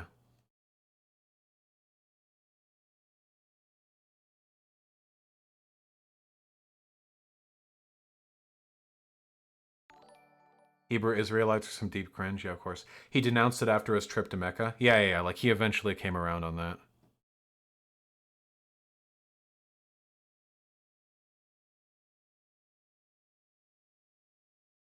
Interesting. Man. Be interesting to talk with him. Isn't this the basis for the Black Panther movie? Well, the Black Panther movie is lib shit, so there's that. But yeah, it kind of is, right? That they were all like exclusionary and isolationist, then they opened themselves up to the world. Yeah. Letter from Mecca, yeah. Bitch, please, the $10. Hey, if you really are going to research homosexuality, you should be aware that the scientific community looks at homosexual biology through a stereotype lens. I don't necessarily know what that means, but like, I'm not going to. Do I really need to look up research and evidence to debunk JF's claims that gay people are trying to like biologically compete with straight people? Like, that's wild. I don't know. Bionicle fucker, I agree that black nationalism is a bad term, but I can't even have that conversation now because I'm white. The irritating example, 1312. I was a Moranvosh, didn't realize I hit a max on my card through privacy. I bumped it up and here's the money. Hey, don't donate to me if you're maxing out your card, comrade. Thank you very much. I really appreciate it. That's very, very kind of you. And Gayfish with the $20 had an argument with EJ weeks ago, American Johnson. He vague tweeted about the convo 30 seconds later. I called him out and he said it wasn't about me. Absolutely spineless. Yeah, non-compete might be one of the most spineless people in BreadTube. I have no respect for him whatsoever. It's actually insane to me how little of a spine American Johnson has. It's fucking crazy. These people will never come on and talk to me. I don't think they realize it's possible to have a spine and be a leftist. What a fucking Weasley little coward. I think he might be an actual CIA plant. Yeah, maybe. People call me a CIA plant, so why don't we do it more to other people? Do I like Big Joel? I've only watched a few videos of his, Anthony, but they seem pretty alright. Yeah, John, be good. Twitter lefties are absolute fucking cancer. The only thing we can hope to do is make a better community here. Arguing with Cormantine's dipshit Twitter following moved me away from Bernie or Bust. Their doomer rhetoric is identical. True, yep. We're not going to be able to make change anyway in our society, so we might as well just burn it all down. Yep. The nihilistic fucking, claim of an absolute dipshit who doesn't actually give a fuck about anything they believe in. Holy shit, Prele19 with a $100 donation. Thank you so much, comrade. Holy fuck. I used to give Ben Shapiro money monthly, but you saved me, and I now say trans rights at a rate of 2,000 times per hour. Post your favorite frog in chat. $100 for your favorite frog, folks. Get at it. I didn't know Ben Shapiro had a subscription service. Well, thank you very much for the incredibly generous donation, comrade. I really appreciate it. It's really fucking kind of you. It is definitely, $100 is definitely better in my hands than it is in Ben Shapiro's hands. True, really, Crow. True. Thank you. Wasn't Malcolm X also an anti-Semite like Garvey? I don't think Malcolm X was an anti-Semite.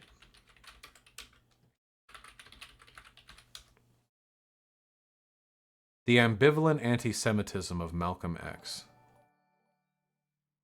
Could have been dicey on it. This is an old article.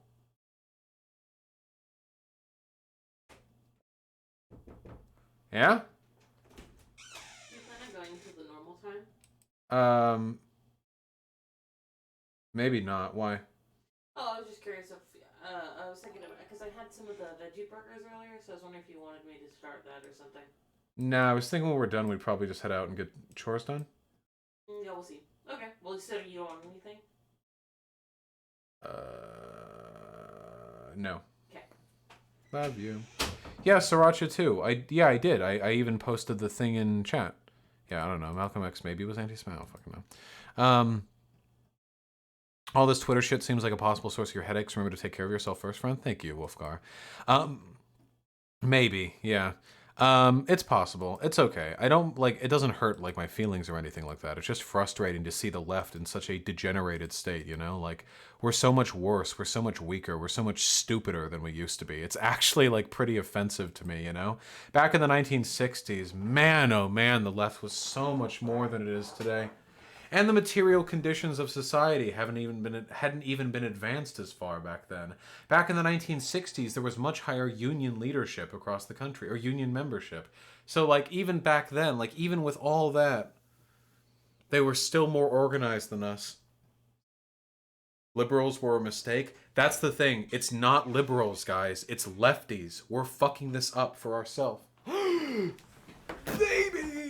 He jumped.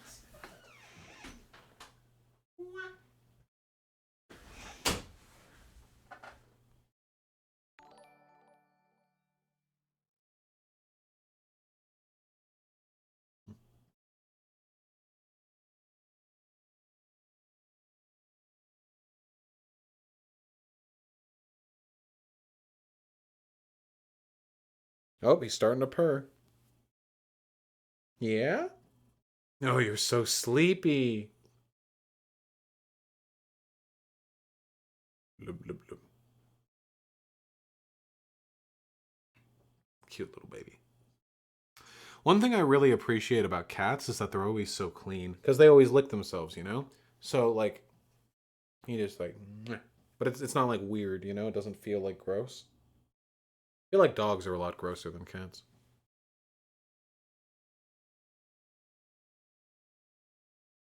Oh, violence. Violence.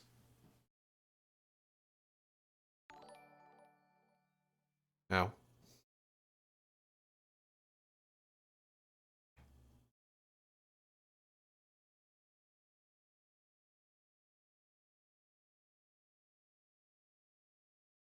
All right. Tell chat you love them.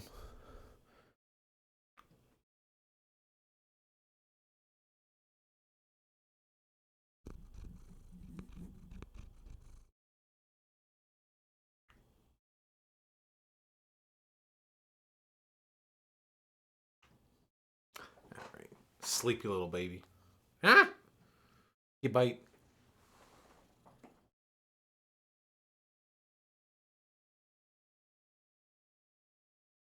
My beard is armor. You can't get through it. It's too powerful.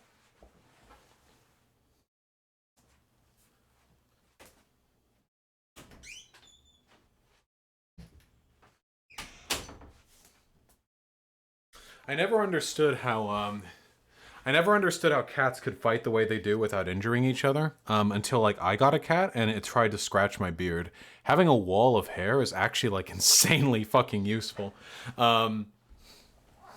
Okay, let's finish up these donos, huh?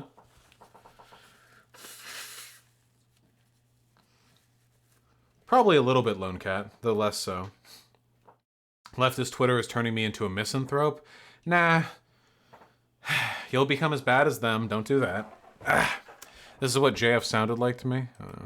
Hello, MTV. Welcome to my crab. Here are my two friends, Dav and Boaster.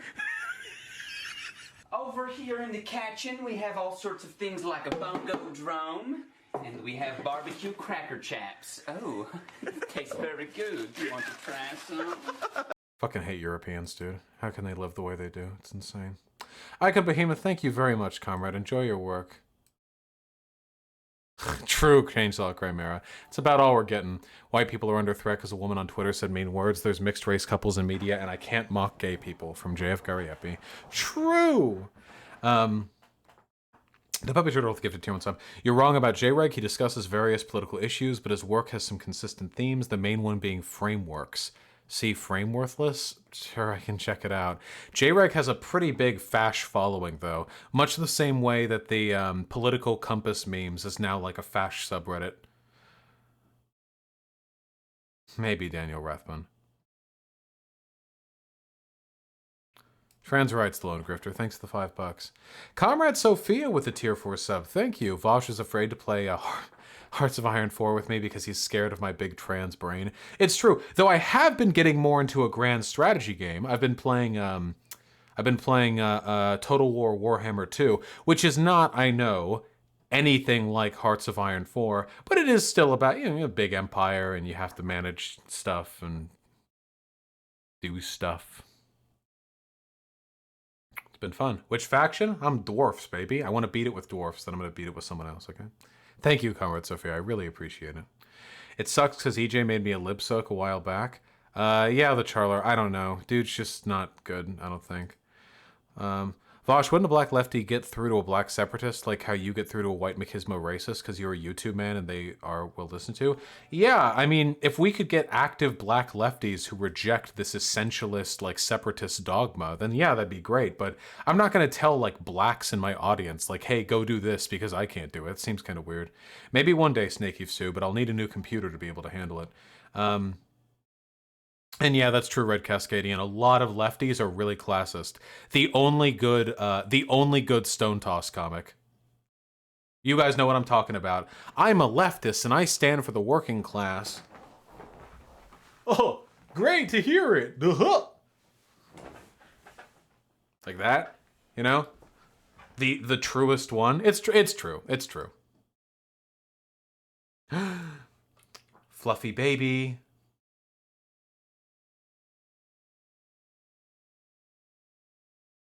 Fluffy, fluffy baby. We ended up taking up more time with the black nationalism drama than I expected us to. But how about some Dark Souls gaming streams? Ryan W99, I've done all the Dark Souls games. I did Dark Souls 3, 2, and 1 in reverse order already on games, you know? I mean, I'm gonna do Elden Ring when it comes out. I still need to do Bloodborne, and maybe I could play Demon Souls. Yes, Bloodborne is going to happen, guys. As bad as I am at it. What about Sekiro? Oh yeah, and I played Sekiro. Yeah, and I played Sekiro. That was the first one that I played. Man, I played that back on my laptop, back when I could barely handle it. It's crazy.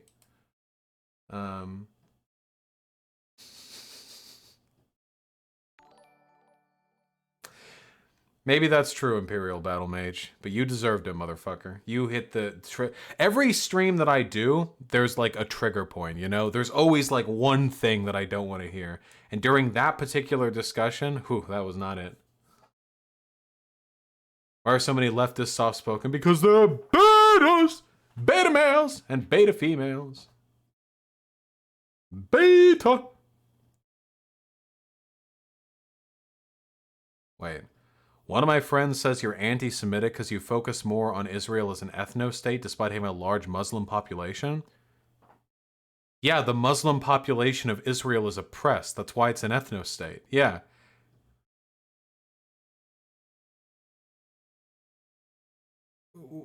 Yeah, like, they're in there, but they're not treated very good. Right? Like, am I misremembering this? I'm pretty sure the Muslims in Israel are generally not treated that well. Oh yeah, I saw, yeah, it's literally an apartheid system. So then is America an ethno-state for mistreating black people? I would say that America was an ethno-state up until the I would say that America is an ethno state up until Jim Crow laws were revoked. But I think if we call America an ethno state, we're probably being a little bit reductive past the point of meaningful analysis. Is America a racist state? Yeah. But is America a state that precludes like citizenship or civic involvement based on race today? Not so much. It's more the natural product of economic and social forces than it is like a government policy kind of thing. Though I could be moved on that. I might be able to be moved to the point that America is an ethno state. But if America is an ethno state, a vast majority of countries are going to be ethno states, and that makes me think like maybe we should be more specific with our terminology here.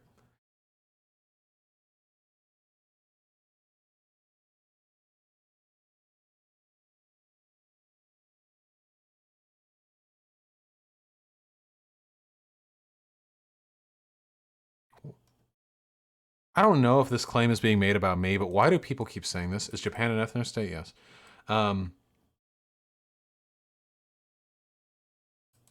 This is why do people keep making this accusation? So weird. It's just not borne out. Like it's just not true.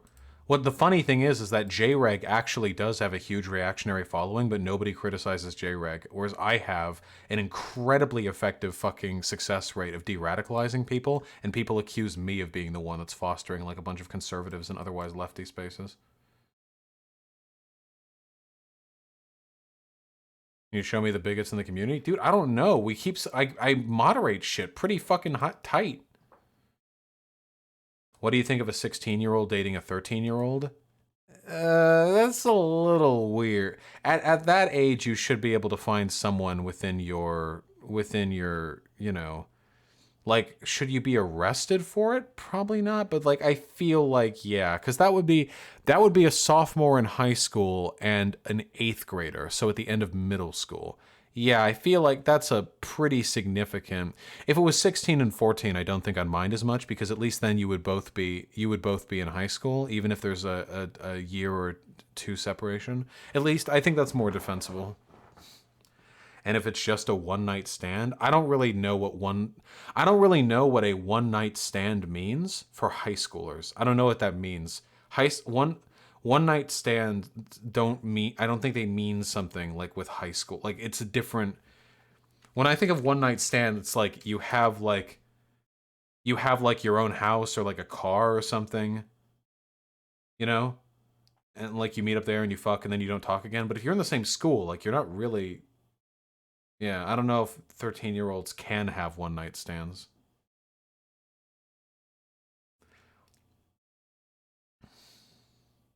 I don't know. Dude, I was gonna talk about some other shit, but I'm honestly so fucking tired. The drama discourse is genuinely exhausting. And after a debate, too. Fuck. Should I be disciplined? How disciplined should I be? I don't think I'm disciplined enough. Nah, I'm just gonna chill with chat. Nah, fuck you guys. I'm just chilling here. I'm just chilling with you guys. What's up? What's up? How you doing?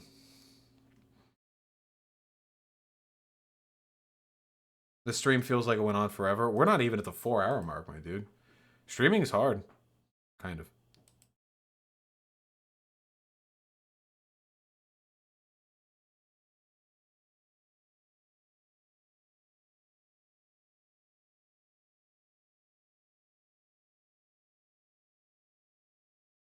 That's a lot of typing. Oh, gotcha, whoosh. I mean, I have like data on it, like backed somewhere, but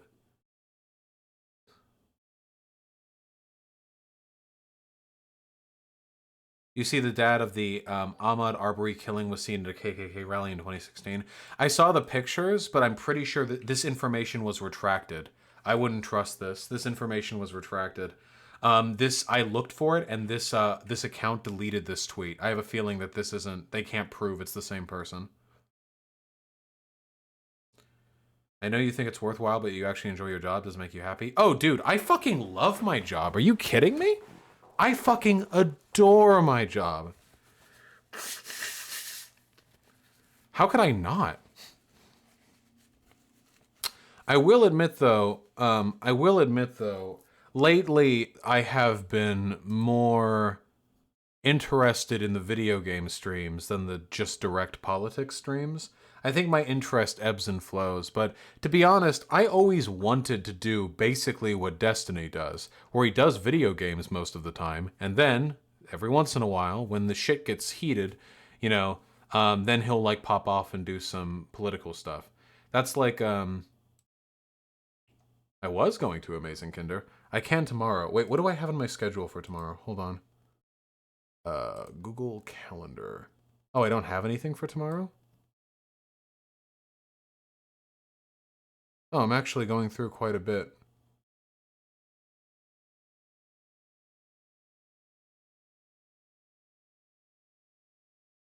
Your video game streams are unironically so much better, save for the recent drama taking over the vast majority of them. Yeah, well, I have not been Kane. I've never been to a barter or like hippy dippy thing. See, the thing is, honestly, anarchism as described by Vermin Supreme is not interesting to me at all. I don't like everyone just, ooh, we're all in a circle, everyone provides for everyone. I don't like that at all. It's just not fun for me personally. I like strong institutions, you know? I like institutions and systems and power and that kind of stuff. And I think all those things can exist under anarchism. It just has to be directed in the right way. But the hippy dippy shit like that to me, it's just never, it just doesn't sound fun to me. You're not a communist? Communism doesn't mean everyone has a hippy dippy circle. That can be part of it.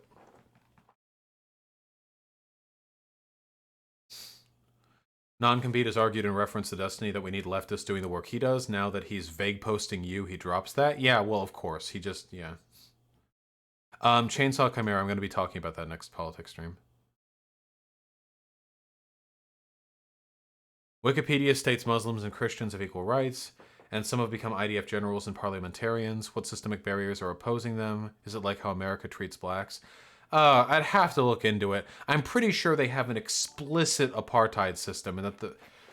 Okay.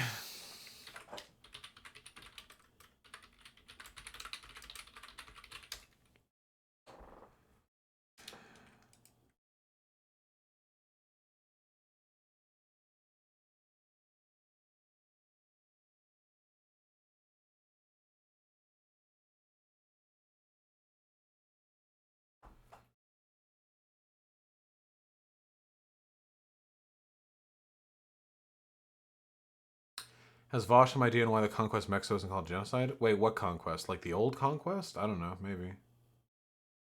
Is Wikipedia a reliable source? Yes, it is. You just have to use the sources that Wikipedia cites. That's it. I don't want to look at... Dude, Israel is so fucking boring. I hate the fact that Israel is this meaningless little fucking nothing country. How many, few million people it's got? Somewhere off on the other side of the world, and everyone in America has to care about it. It's for some reason, it's like this massive... The Nazis, I have to care about it because they're like, ooh, Israel is pulling the puppet strings in the rest of the world. Fucking American discourse, they have to all pretend they're all super pro-Jewish because they want to maintain their fucking Israeli military base back there. Like, and it's all so complicated. It's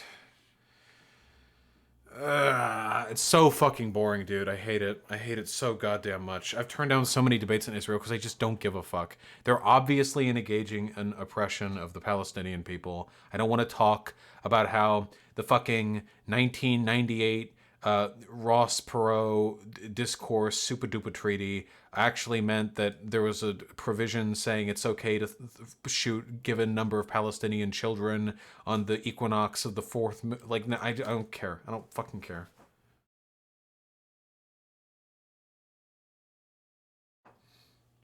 Intuition, I'm waiting to go full fucking... I'm waiting for to go full like Biden until after the convention. That's what I'm waiting. Will I ever play Black Mesa? What's Black Mesa?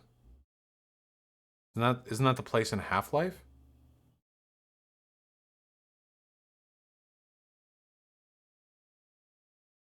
The Half-Life 1 remake? Why wouldn't I just play Half-Life 1? Or is it like better than Half-Life 1? Is it preferable to the Half-Life 1 remake that's really good? Oh, nice. No, it's worse? It's better? It looks better. Okay. Yeah, I could give it a shot. I've never actually played Half-Life 1, but I know. I think I played a section of it on like a friend's computer when I was younger, and it was really, really fun. But I couldn't play it on my computer because I had a Mac at the time. And now, by the time I now have like a PC, like it's an ancient game. Yeah, that'd be fun. Black Mesa, I think that'd be fun.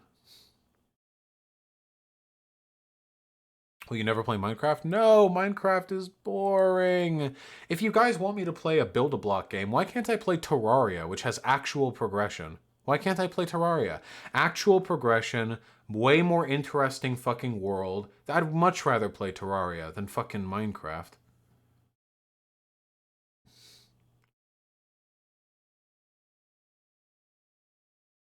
Then play modded with progression? No, because the Minecraft combat system is garbage. You have an RTX card? RTX... White Nervosa! What is RTX Minecraft? Terraria is boring to watch? You're boring to watch. Fuck you. Is anyone... 2,000 people watching you? Eat shit.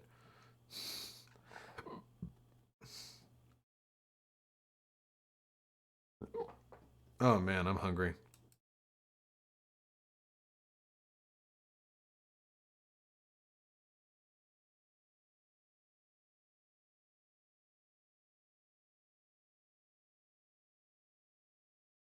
Okay. Twitter is not a viable avenue of politics for the left. It's a click generator. I agree with that, Box Soup. Disliking Final Fantasy is borderline Nazism. Truly stupid opinion, Big Dick Nazi. You fucking moron. Final Fantasy sucks. And Snakey 2, I played like 10 games of Dota 2. I just didn't like it as much as League. And now I don't even like League, so probably not going to get back to that. Nigel Farage, I promise I will soon debate Boris Johnson. It's in the works. It's in the works. Just finishing up my research.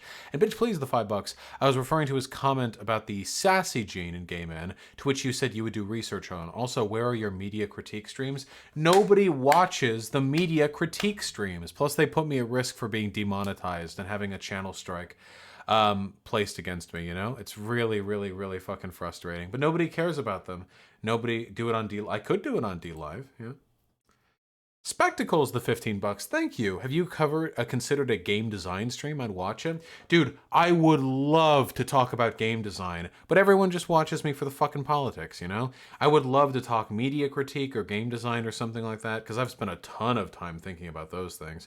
But nobody wants to watch them. That's the thing. For all you fucking Zoomers in chat who are like, oh wow, I'd really enjoy watching that. There are like 10 people watching from YouTube chat who are like, what's a video game? As they adjust their fucking bifocal lenses.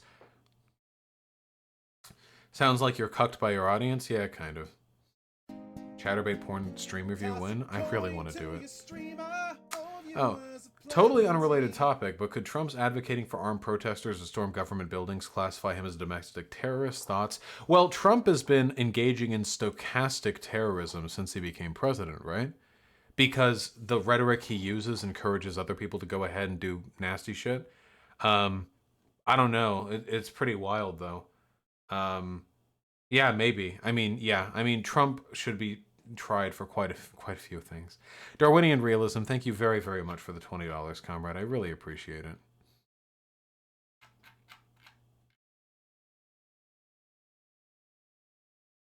I'm glad you love it, White Nervosa. Okay, I gotta do chores. So if you're the $5, debate me about Final Fantasy, boy, I'll break your nose, swear on me ancestors. I'll keep it in mind, comrade. Sorry, it's just not that good. Oh, it's just not that good. It's just not that good. I'm real sorry, guys. Oh.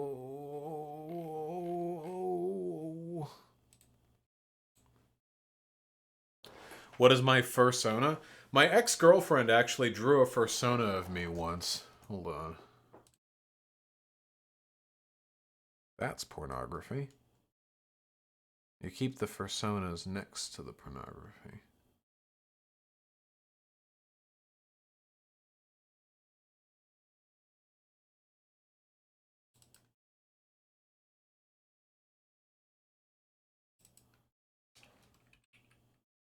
Nope.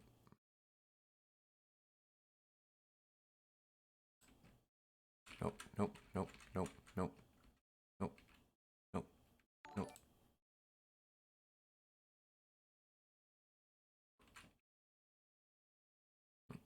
Nope, nope, nope, nope, nope, nope, nope.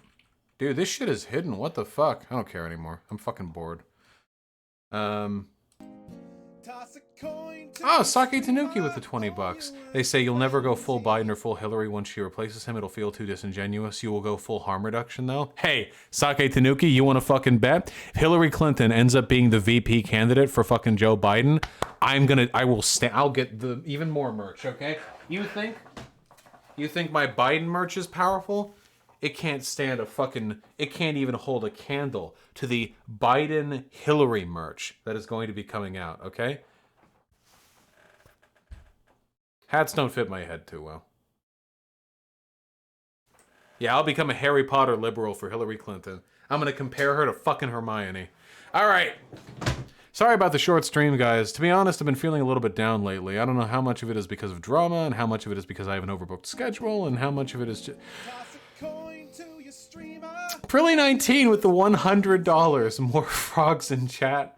Love you a lot, Vosh. I love you too, comrade. I love you too. Thank you so much for the $100. That is incredibly kind of you, comrade. I really appreciate it. Thank you so fucking much. Seriously, it's unbelievably generous. Oh my god. It's okay with the $10. I don't mean as VP, she'll never accept that. She'd rather take him off suicide watch. Oh yeah, I will stand. Listen, Hillary Clinton, you mean like Queen Khaleesi or whatever, okay? That's what I'm going all the way, brother. I'm going all the way.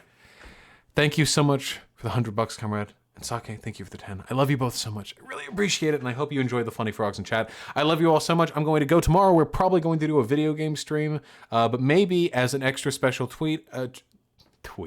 as an extra special treat, I will do the Contra video go over during that, so that we can look at it, and then we can feel real hyped up, and then we can go into the video game streams. Okay.